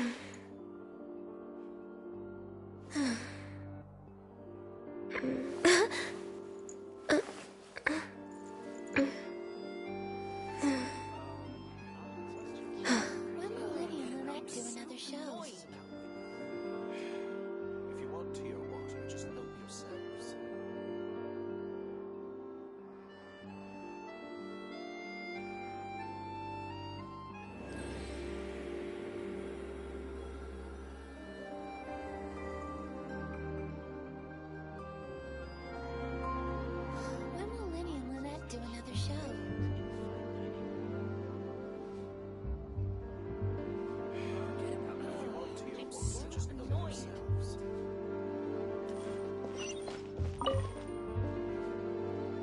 Coffee. Need.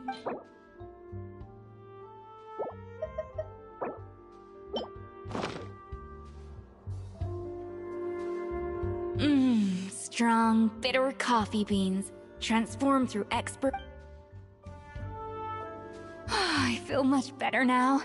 Thank you so much, Traveler and Paimon. Glad to hear it, but make sure to catch up on your... I think I figured out where the problem lies. Honestly, it's ridiculous. I don't know whether to laugh or cry. Wait, what investigation? What are you guys talking about? I'll save it for when everyone else gets here. It's so stupidly small, I can't believe it's caused so much drama. Yes, except my failures were stepping stones to success. Escoffier! Have you seen Savannah? Huh? No, not since yesterday. Why? What's wrong? After seeing her home yesterday, we were all a little concerned about how she was doing. So, I dropped by her place early this morning to check on her. Only to find an empty house with the doors wide open.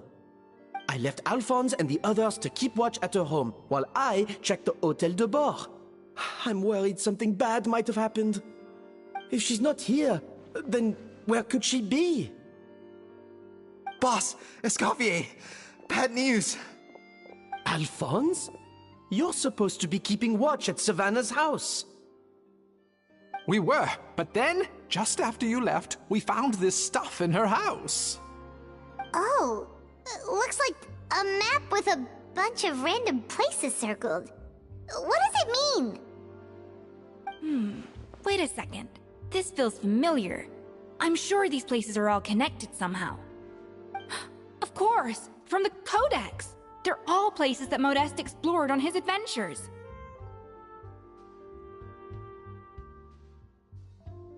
Yeah, but I don't understand. The adventure logs in the Codex are too fragmented to be of any use. How come this map shows all the missing details? The Codex de Bord?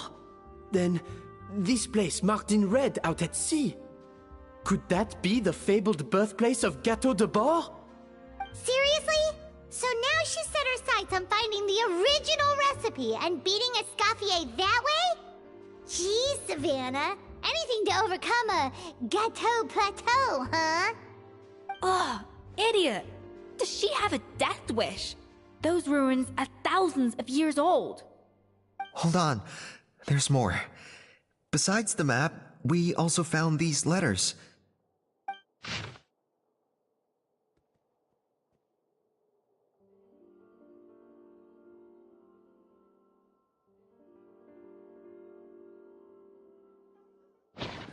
It was you. You let the Lumaline through, didn't you? It sounds like a threat letter. Does this mean that Savannah was responsible for the safety incident? And not Monica after all? Retrieve the Codex by any means necessary.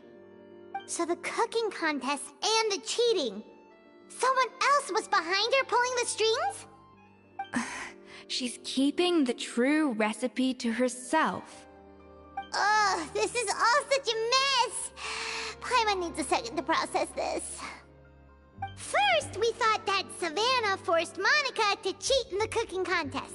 But now, it turns out that someone else forced Savannah to force Monica to cheat?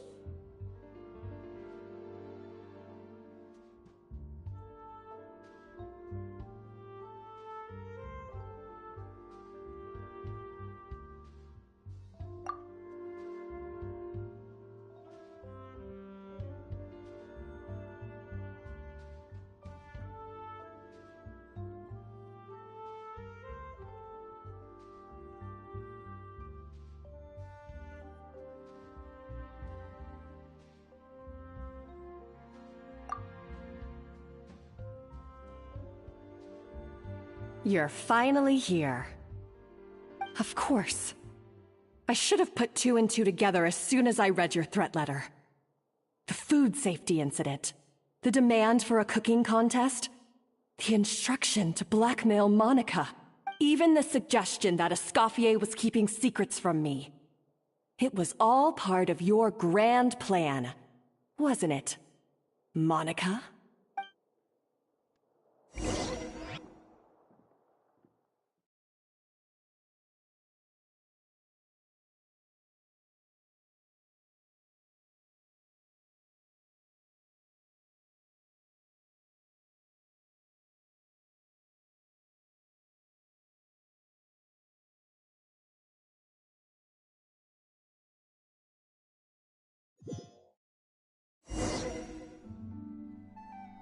We should be getting close to the spot marked on the map.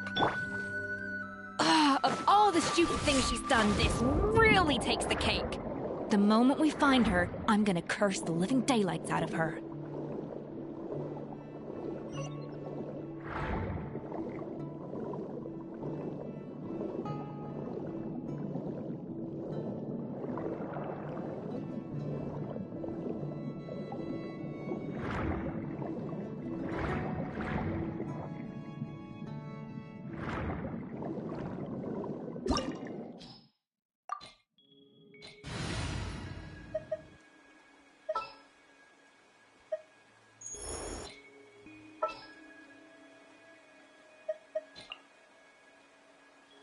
Witness my magnificence!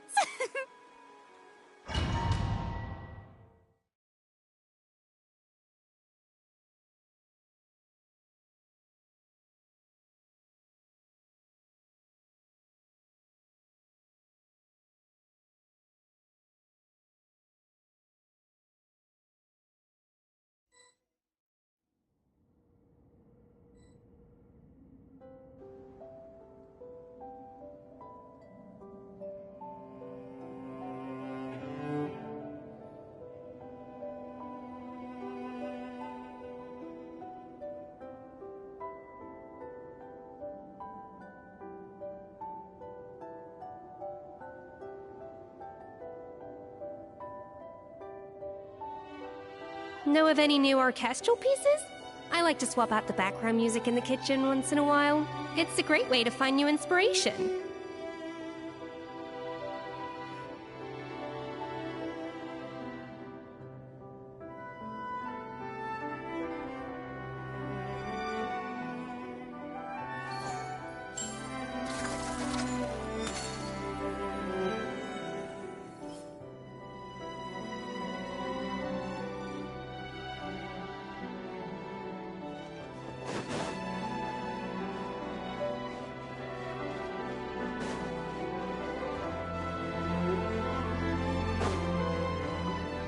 A dash of frosting!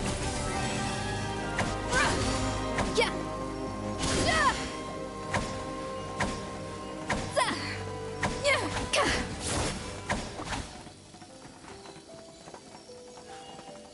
A little amuse-bouche!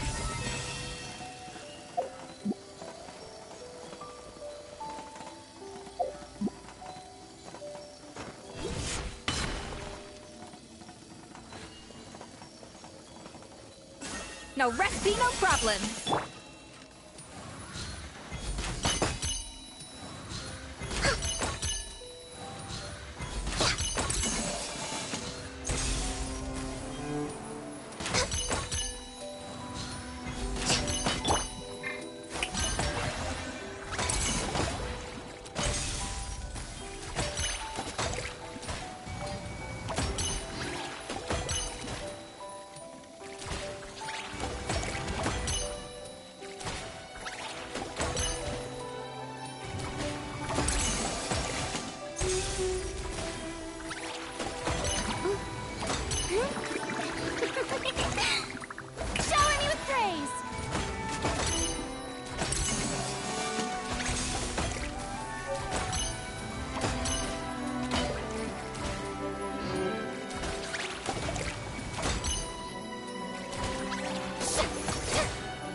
Manifest!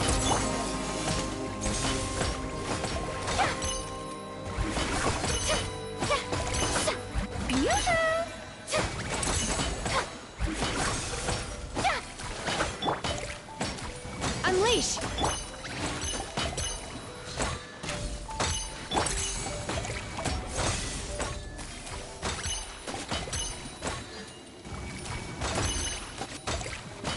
Shower me with praise!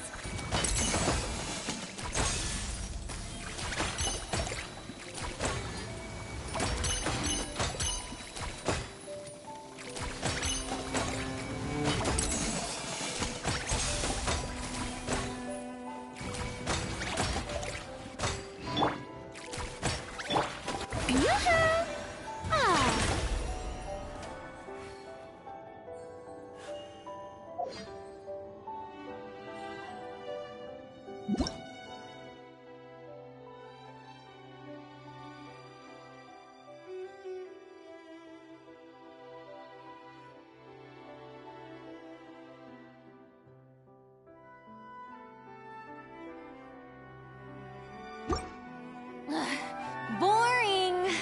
Isn't there anything else more interesting to do?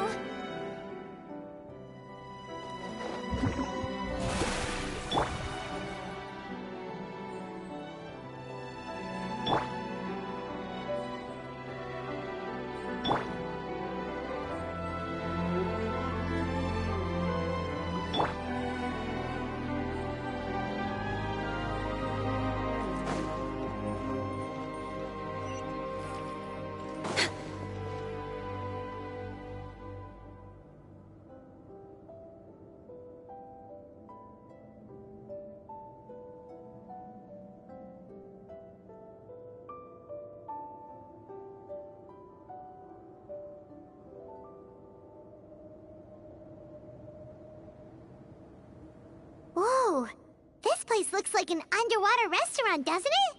Suddenly, the idea of an adventure chef finding secret ingredients makes a whole lot more sense. I think Modest's codex mentioned this place. A public bath from the time of Remoria. So yeah, definitely the kind of place that would have served food and drinks. Huh? Some blubber beasts have come to join the party? How did they get here?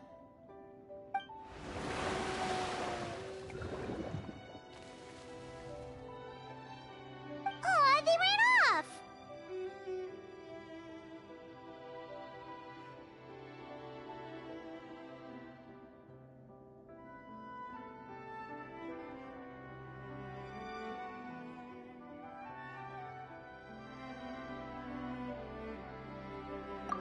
That could be easier said than done.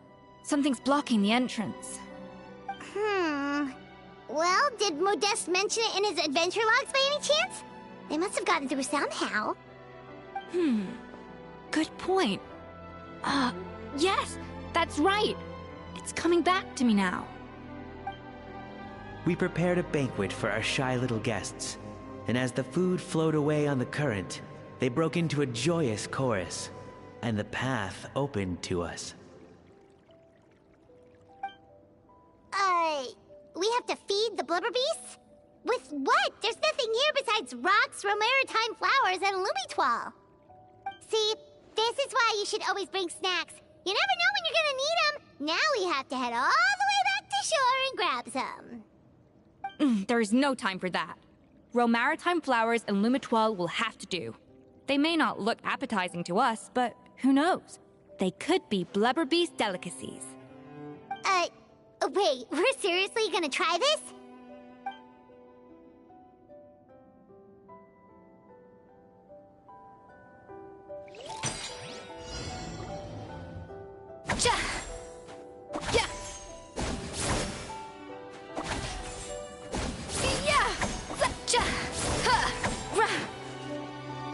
A dash of frosting!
Blubber beasts or not, are we sure this stuff is edible?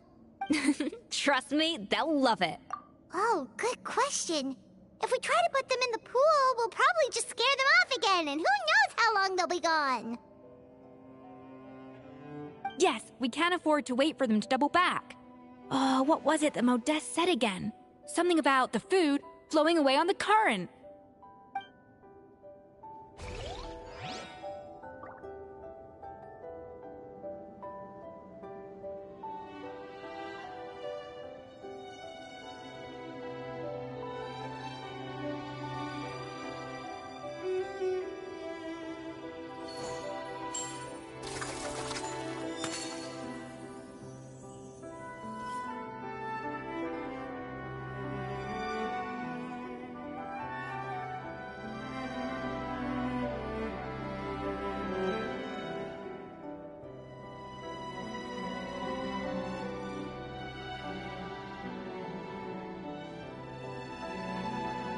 An important part of cooking is making sure the ingredients absorb the flavors in the dish.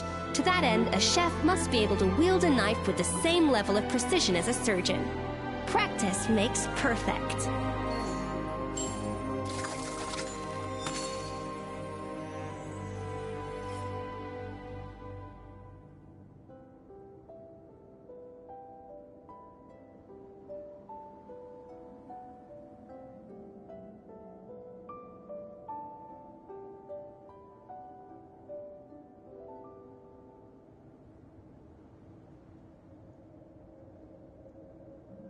Even the most unassuming ingredients can produce astounding flavor.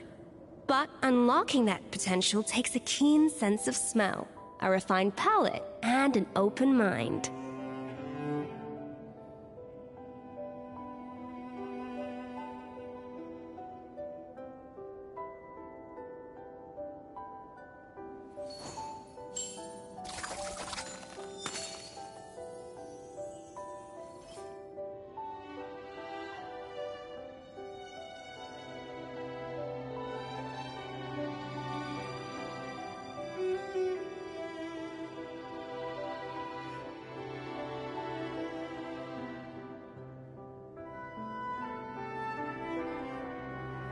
Know of any new orchestral pieces?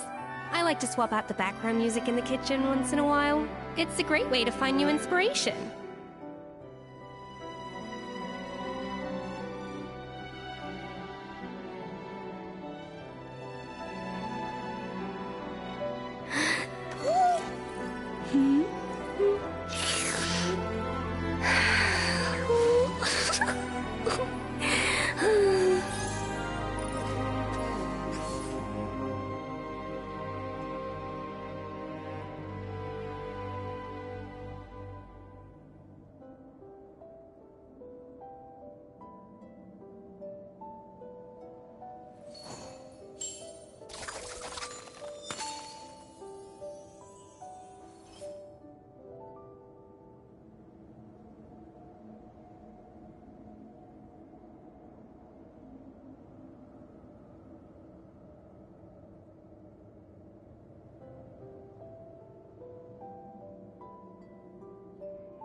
An important part of cooking is making sure the ingredients...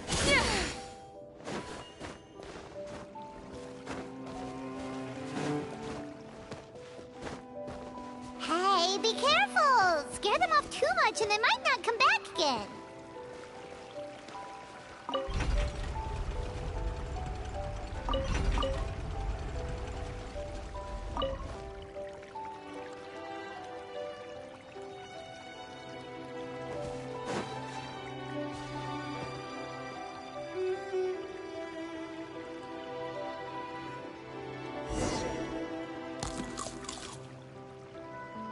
Wow, it's really singing! It must taste better than Paimon thought!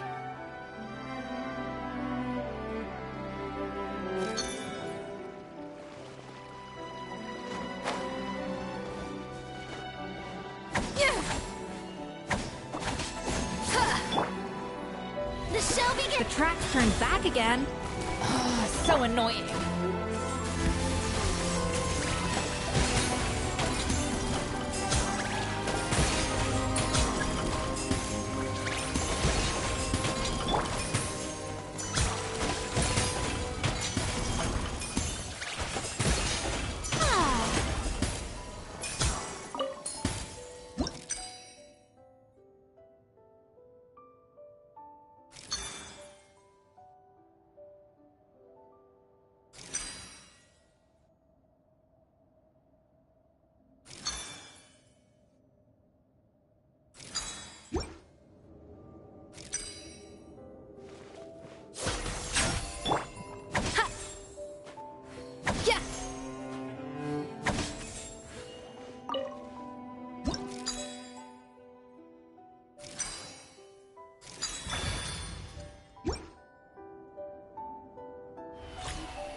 Hey, it's open!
Hey, give me your water. Here. I said your water, the one you just drank out of? Sure.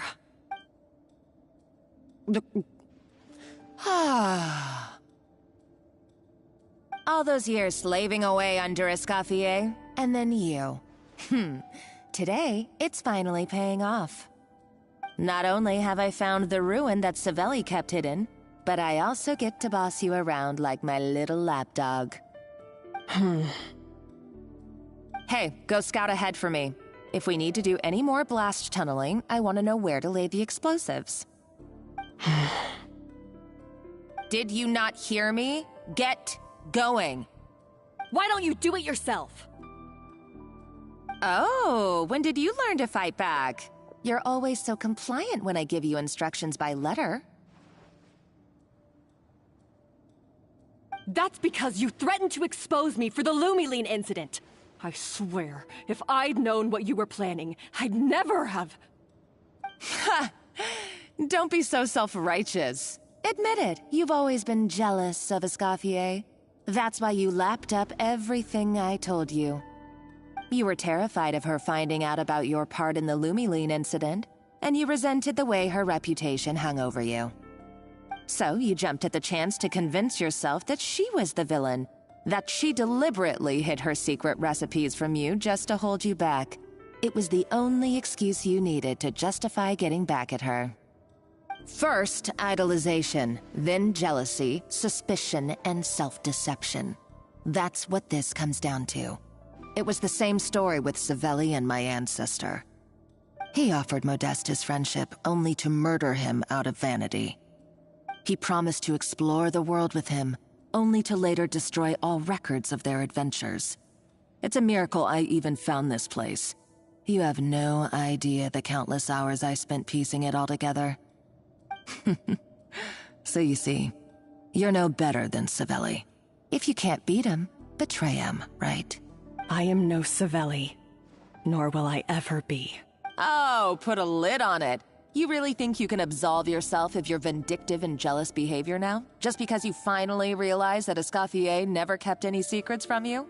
You didn't show any remorse when she left, or in the cooking contest. Why start now? You have no right to redemption. You're right. I don't deserve her forgiveness.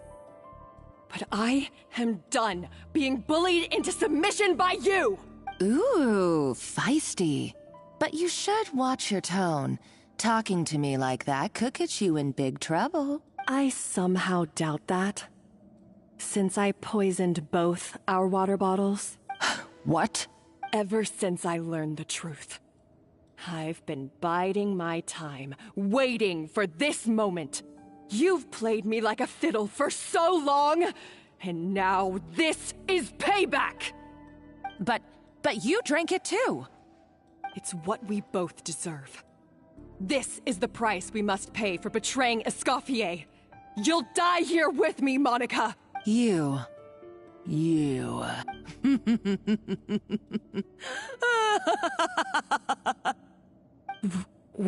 What's so funny? Oh, you're too much. I thought I'd play along for a bit just to amuse myself. I saw your dumb plan a mile off. There's no poison in these bottles, just clean, fresh water. No. Revenge is a dish best served cold, you know? Did you really think your half-baked plot would fool me? You're a lousy chef, and you make a lousy villain, too. A complete waste of space. No wonder you never amounted to anything. Everything I ever did was a failure. And now, I failed again, for the last time. Hey, why don't you try your hand at being a comedian in your next life? You got a good laugh out of me. But now the show's over. You should have just done like I asked, Savannah. All I wanted you to do was scout the ruins for me. But you had your chance, and now it's time to say goodbye. Stop right there! Let her go, Monica! We got you surrounded! Escoffier? Ugh, looks like I'll have to keep you around for a little longer. You can't! Stay back if you want her alive! Escoffier and the Traveler. I can't take you both on in combat, but if you so much as flinch, I can end Savannah's life in a heartbeat. Monica, what are you hoping to achieve by this? You're about to commit murder, and for what? A recipe? A recipe? You chefs are all blinded by your myopic focus on kitchen affairs. Well, some of us actually have bigger fish to fry. Modeste had a secret. The truth behind his so-called genius, the je ne sais quoi factor in his Gâteau de Bourg, and it's right here in these ruins.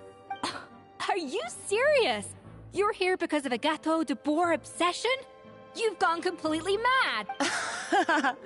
I couldn't care less about the cake itself. No, the real treasure is the secret ingredient that Modeste sourced from these ruins. He and Savelli were fools. A priceless treasure of Remoria in the palms of their hands, and they thought, ooh, this would go great in our cake mix. We're talking about a powerful stimulant that also sharpens the senses. That's no cooking ingredient. It's a groundbreaking drug. That's right, I've done my research. It was a drug that Remoria developed for their war machine.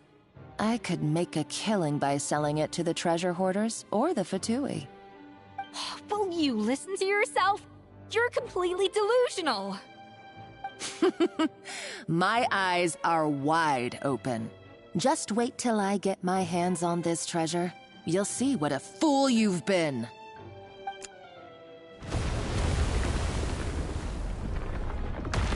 Wait, what's that sound? Just when I thought she couldn't get any crazier. She's lucky the whole place didn't collapse. Uh-oh, Savannah's gone too! Monica must have taken her. Oh, what a coward. She's only taken her hostage because she knows that she's no match for you. That's true. Even if she finds the treasure, she'll need Savannah alive if she wants to get out of here in one piece. Oh, well, our path's been blocked, so let's look for another route.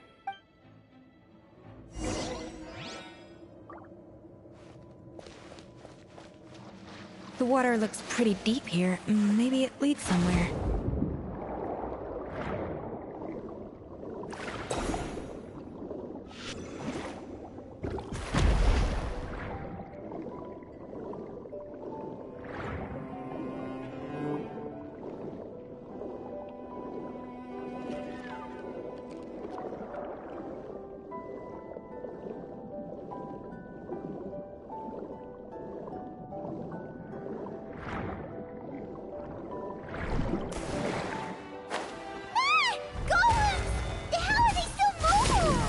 They were probably awakened by the explosion just now.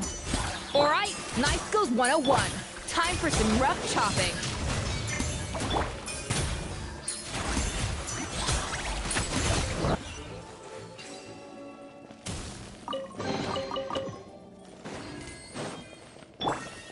Shoo!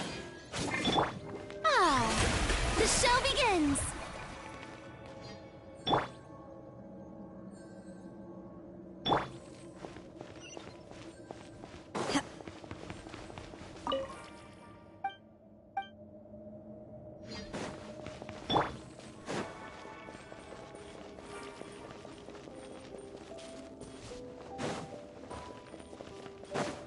Another door? Guess we need to prepare another feast for our guests.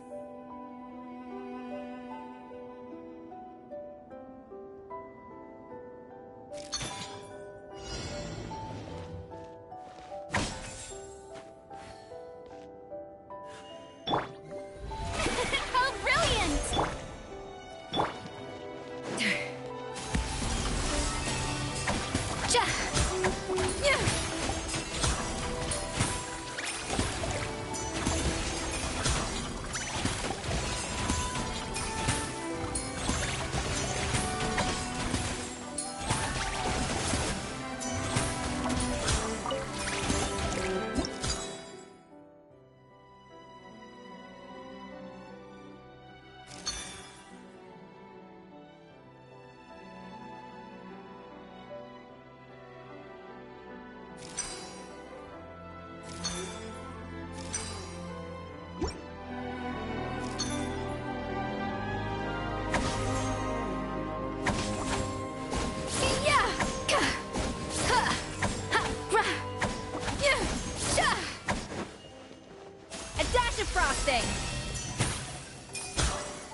It seems to really like the texture of Rome Maritime flowers.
Shower me with praise!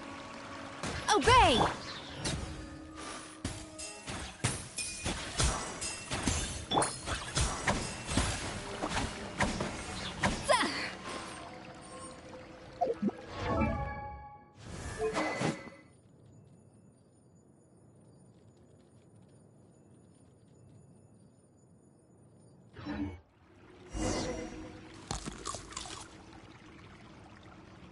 I never knew you could process Lumitwol like that.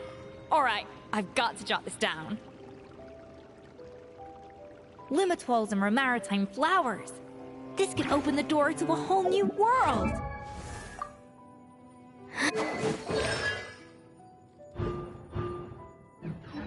Yep, that's literally the plan.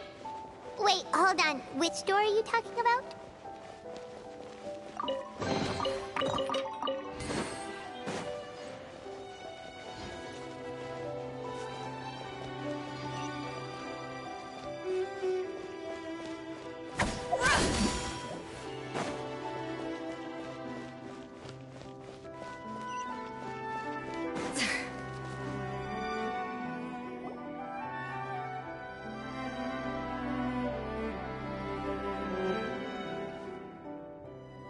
That's strange. These adventurers from last century Fontaine, huh? By the looks of it, this was a one-person camp. They adventured together, but maybe... you're... Trust our adventurers' instincts. We're pros at this stuff, just like you're a pro in the kitchen. Okay, well, the Traveler has more adventuring experience overall, but Paimon's definitely a pro rummager from all those treasure chests. Darn it! Paimon was just about to show off her rummaging skills! Huh, no kidding. Are all adventurers so obsessed with journaling? I mean, I guess I take a lot of notes when I'm cooking as well, but I thought that was just me. Anyway, let's find out who was here. It's been years since I've last visited these ruins. It's exactly the way I remember it. This place probably hasn't changed in millennia. Sadly, up above, on dry land, everything has changed. The treasure of Remoria. That's what we used to call it. But our limited stock of the... He was praised as... Modeste tried his best to our conversations grew scarce. and we saw less and less of each other. I didn't fight it. He had new friends and a career of his own. Why invite? I told myself that maybe one day, when I finally, or maybe one day, when I've put these feelings of self-loathing behind me, I'd be able to ask him with a smile on my face. Unfortunately, that day will never come. So it was Savelli. From the sound? I always thought it was just a legend. But if it's true, then... In that case, what does that say about the death? The taste of Gâteau de Bourg has changed. Modeste was convinced of this, even though everyone swore they couldn't tell. Being the perfectionist that he was, he refused to accept even the slightest flaw in his work. He stopped all sales of the product, locked himself away in the kitchen, and worked day and night, vowing to find out where he had gone wrong. But as he baked and taste tested over and over again, he found he only strayed further and further from the original taste.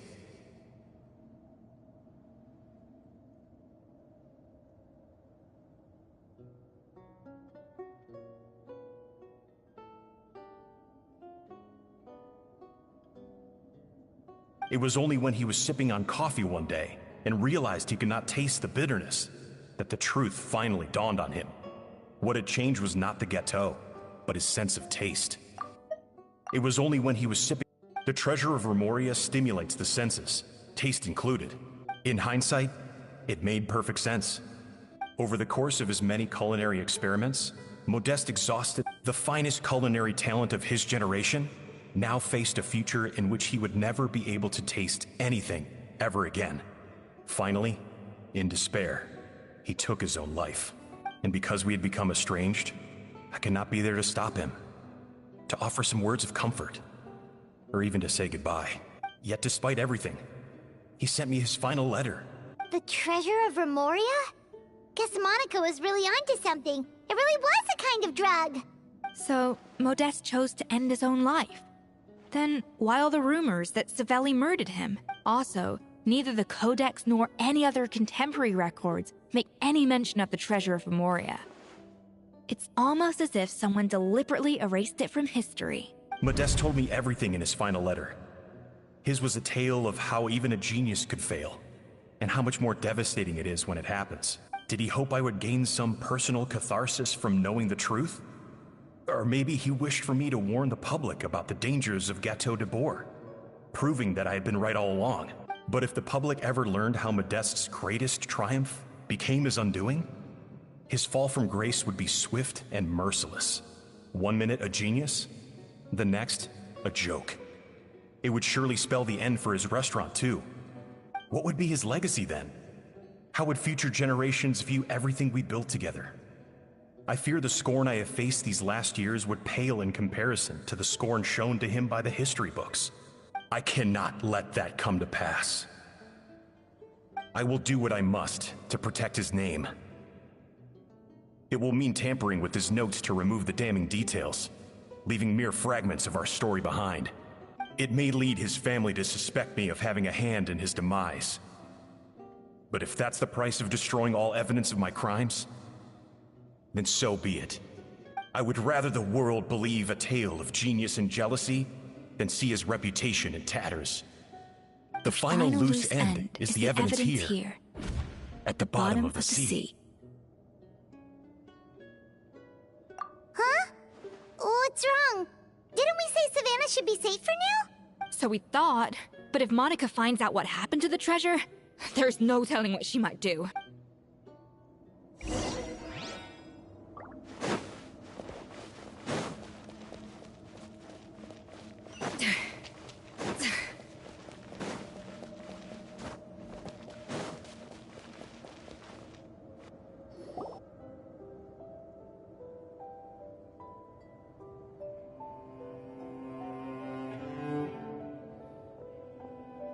The treasure of Remoria.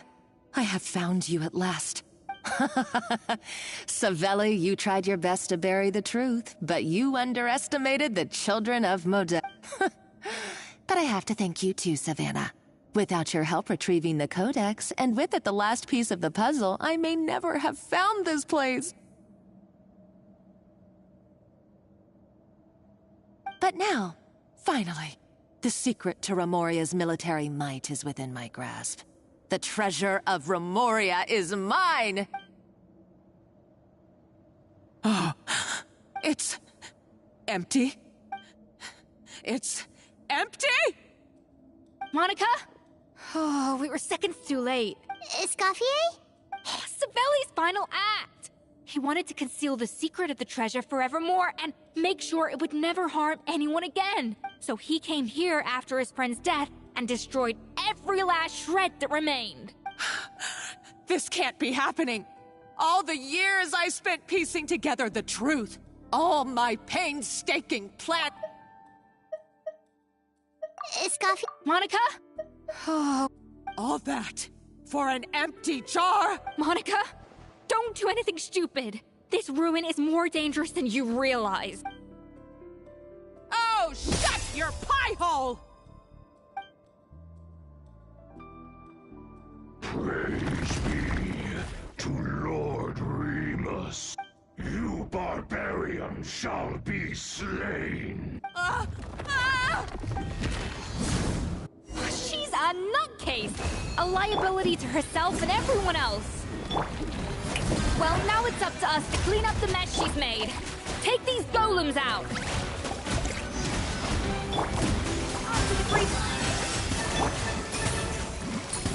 Teamwork is strength! Come on, focus!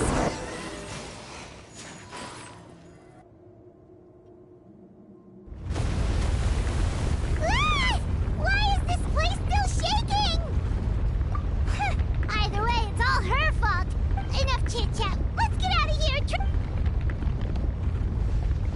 Okay, I'm coming. Oh, no you don't.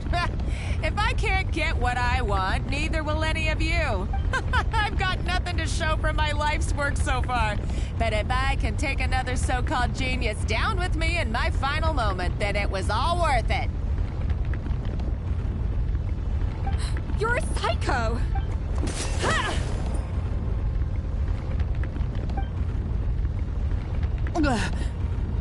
Savannah? When did you wake up? I may be a lousy chef, but it looks like I'm not a complete waste of space.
Escoffier! Savannah! Traveler! And Paimon! Escoffier! Traveler! Traveler! And Venejem! What are you all doing here?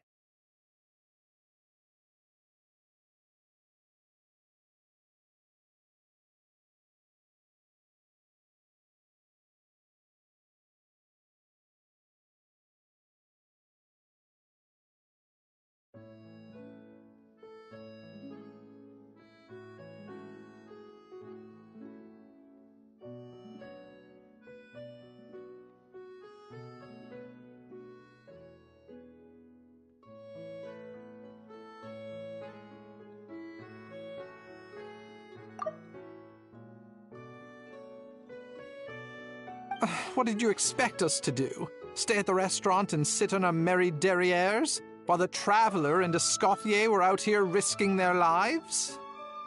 We had to do something. Even though that something ended up being, well, waiting for you here instead.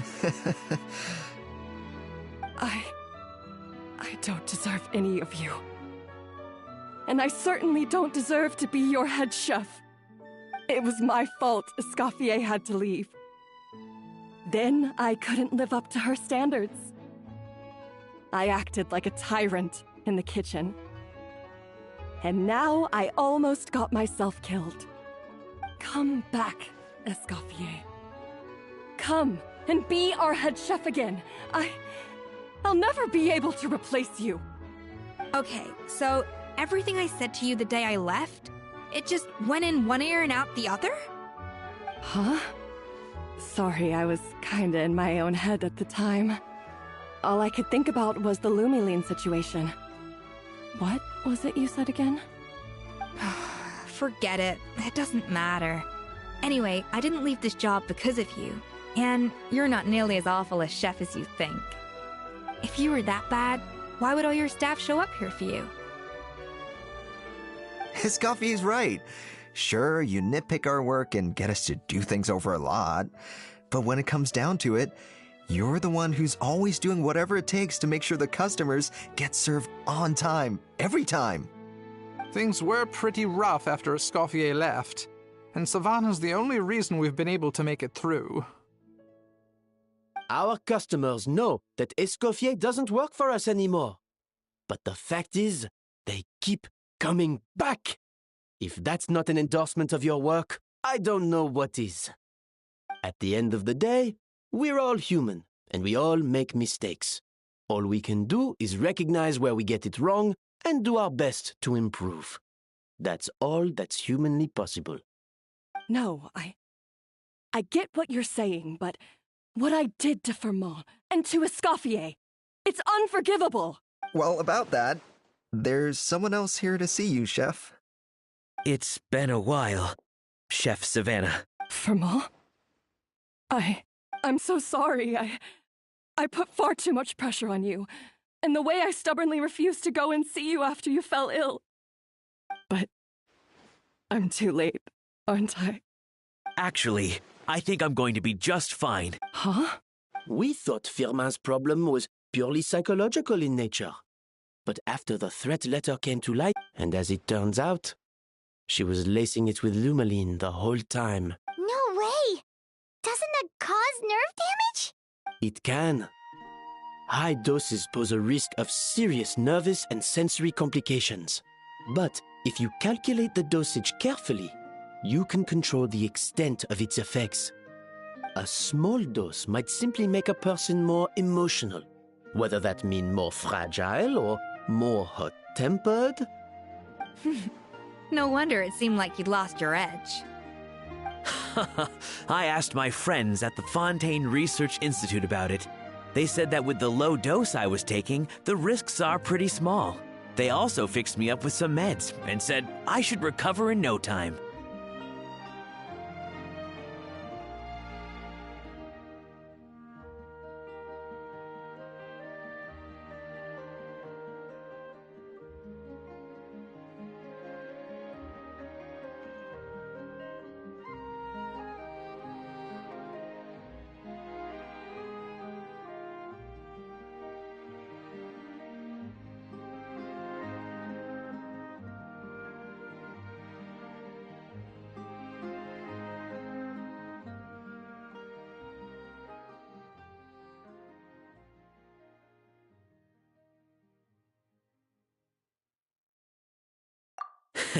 Well, that's what happens when you give someone a little bit of hope to cling on to.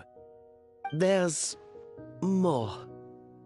We believe that Firma was likely not Monika's only victim. You mean she poisoned me too?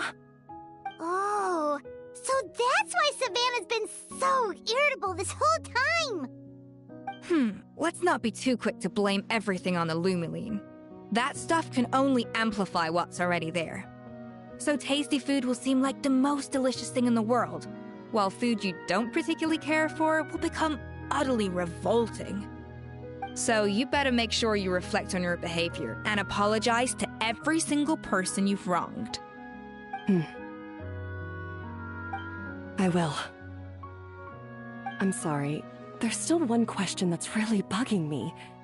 Why is it that no matter what I do, my Gâteau de Bourg never tastes the same as yours? Is it just... I mean, is it because you're a genius and I'm not? It's because the heating element in your oven is broken, you silly goose. What? Huh?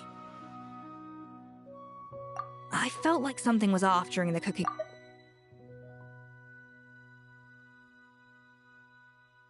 There was a half-degree discrepancy between all the ovens in the... I would have figured it out the day of the bake-off. No. I spent so long trying to find out where I was going wrong, and then you pinpoint the problem in just one night? It all comes back to one simple...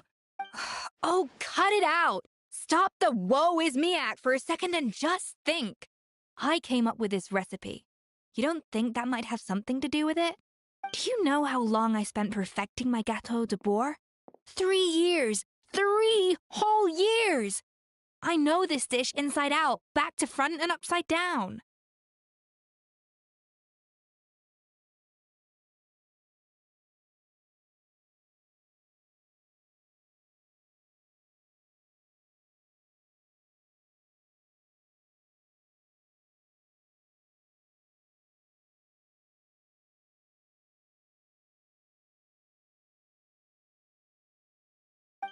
And you've been head chef now for what, 6 months? If that? A couple hundred failed attempts, and you're gonna throw in the kitchen towel and declare you'll never be successful because you're not a genius. You clearly have no idea how many kitchen failures I've had under my belt, or just how long it took me to finally get my recipe to a level I was satisfied with. Genius or not, everyone makes mistakes. Modeste did, Savelli did, everyone does. You're only a lousy chef if you don't face up to your mistakes, learn from them, and then keep chipping away until you crack the problem once and for all. Surely you haven't forgotten all that. You were no lousy chef back when I handed you the reins. I haven't forgotten. And I'll make sure I never do. That's our head chef. Ha ha! Sounds like we won't need another changing of the guard in the Hôtel de Bord kitchen anytime soon. Huzzah! Aw, what a perfect ending to a crazy journey. Look how happy everyone is. So you got your mojo back now? Yeah. Thanks to you, Escoffier. In fact, no. Thanks to all of you. Aw, friends again. So nice to see them finally settle their beef.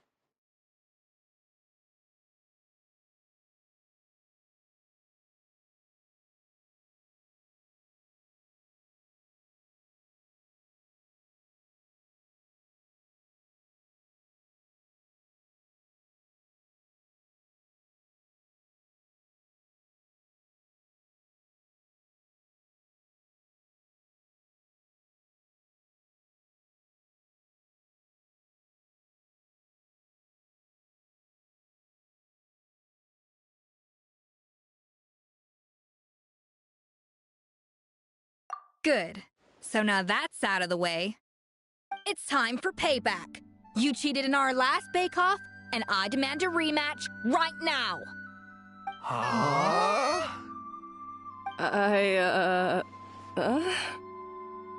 But that was mostly Monica's fault, wasn't it? Right. And also, does it have to be right now? Savannah's only just got her mojo back, and you barely escaped from a death trap. No excuses! This is a cooking contest between two top chefs, and nothing will stand in its way. So grab your spatula and get ready, because this rematch is happening today. Right now, this instant! Hey! So, this whole...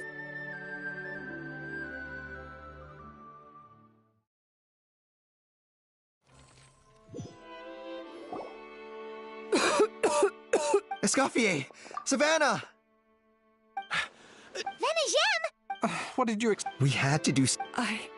It was my fault. Escoffier had to leave. Come back, Escoffier. Okay, so... Huh? Forget it. It doesn't matter. If you were that bad, why would all your staff show... Escoffier's... Things were pretty... Our customers know at the end of the... No, Well, about that... It's been a while, Chef Savannah.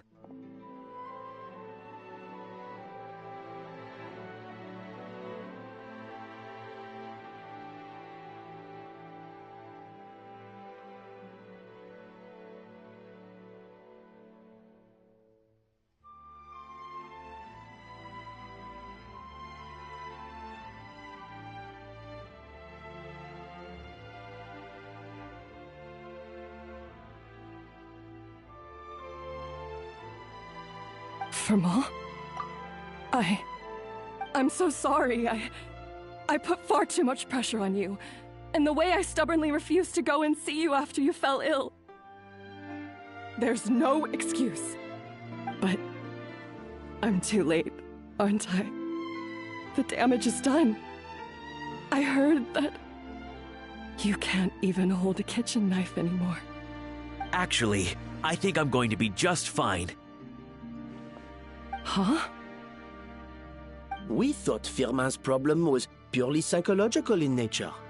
But after the threat letter came to light, it got Firmin thinking.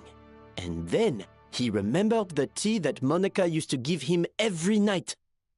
And as it turns out, she was lacing it with Lumaline the whole time. No way!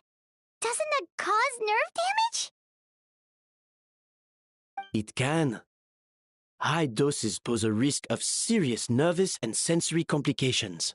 But if you calculate the dosage carefully, you can control a small dose.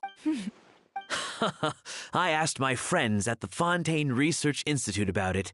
They said that with the low dose I was taking, there's... You mean... Oh...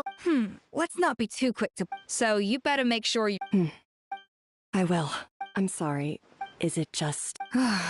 It's because the heat... What? I felt like something was off during the cooking contest.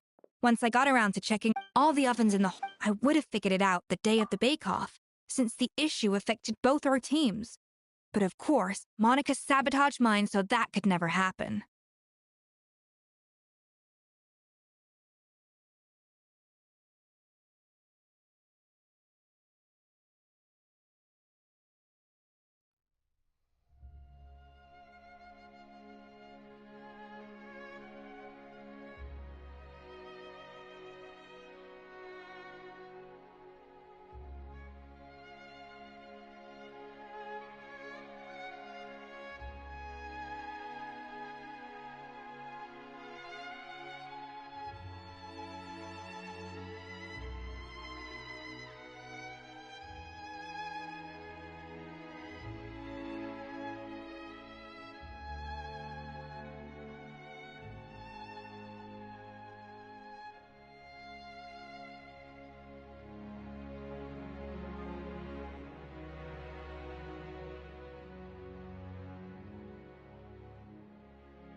No, I spent so... It all comes back. Oh, God. Do you know how long I spent perfecting my Gâteau de Bourg? And you clearly have no... Genius or not, you're only a lousy chef if you don't face up to your mistakes. learn from them, and then keep chipping away until you crack the problem once and for all.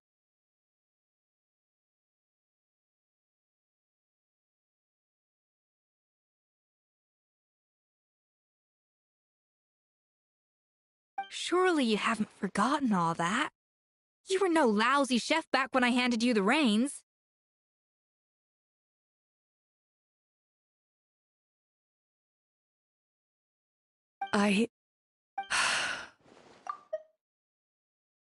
And I'll make sure I never do.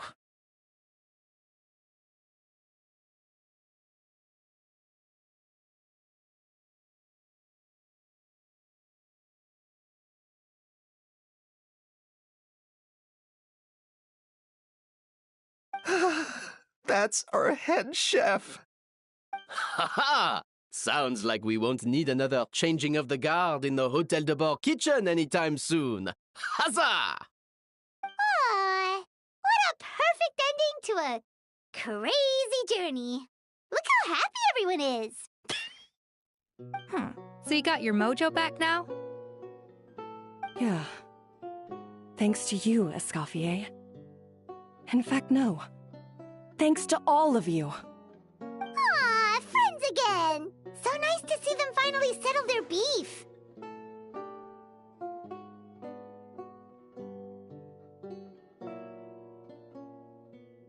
Good. So now that's out of the way. It's time for payback. You cheated in our last bake-off, and I demand a rematch right now. But that... Right, and... No excuses. This is a cooking contest between two top chefs, and nothing will stand in its way.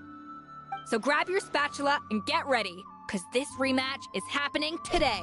Right now, this instant. Hey, so, this whole time you were salty about losing?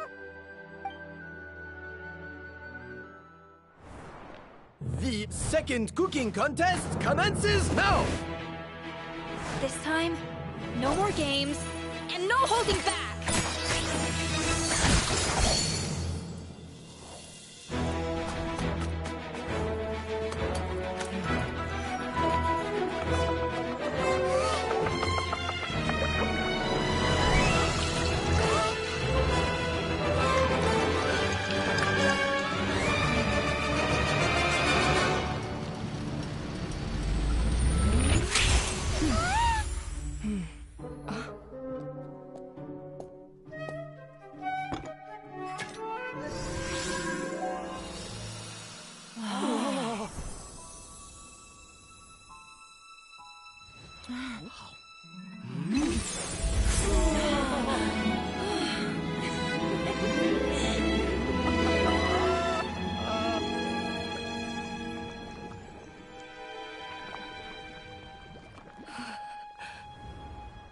I feel like I don't have the right to be here. Hey, what are you so afraid of? You can't unbake it now. And if you don't serve it, then good or bad, you'll never find out how to improve. If you're too scared to fail, you'll never know what real success tastes like. So? Embrace your failure. Taste it. Digest it. That's the way to success. I don't know. Sounds like it's easier said than done. I'll do it.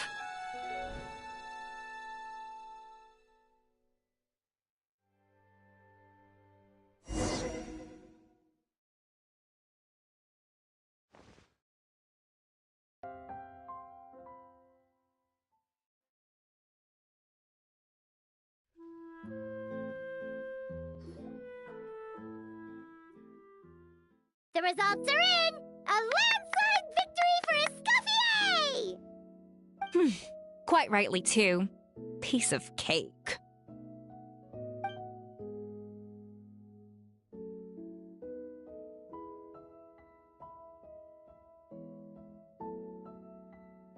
Oh yeah, look at that! Savannah looks pretty chipper too, considering she lost.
Now, where were we?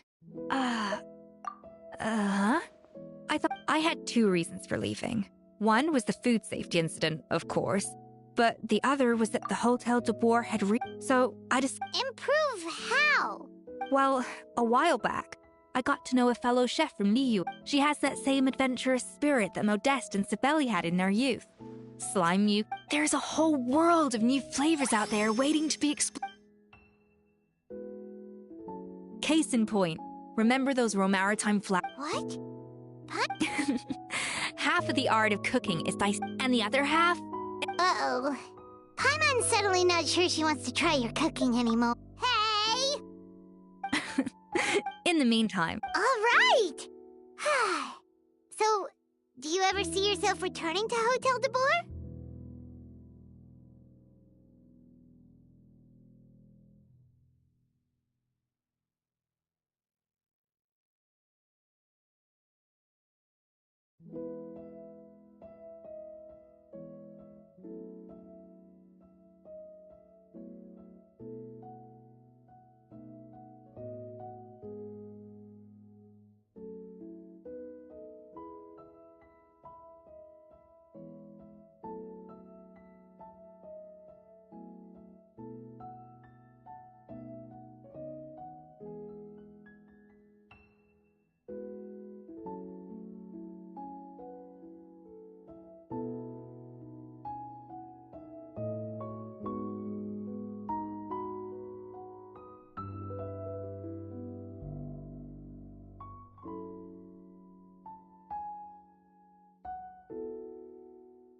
Oh, of course.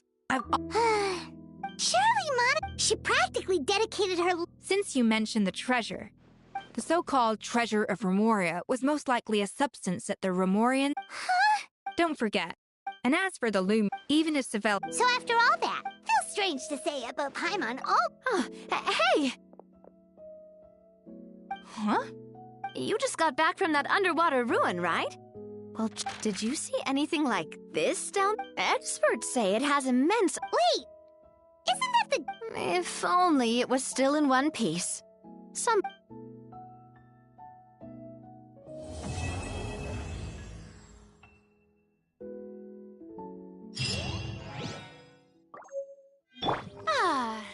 May I...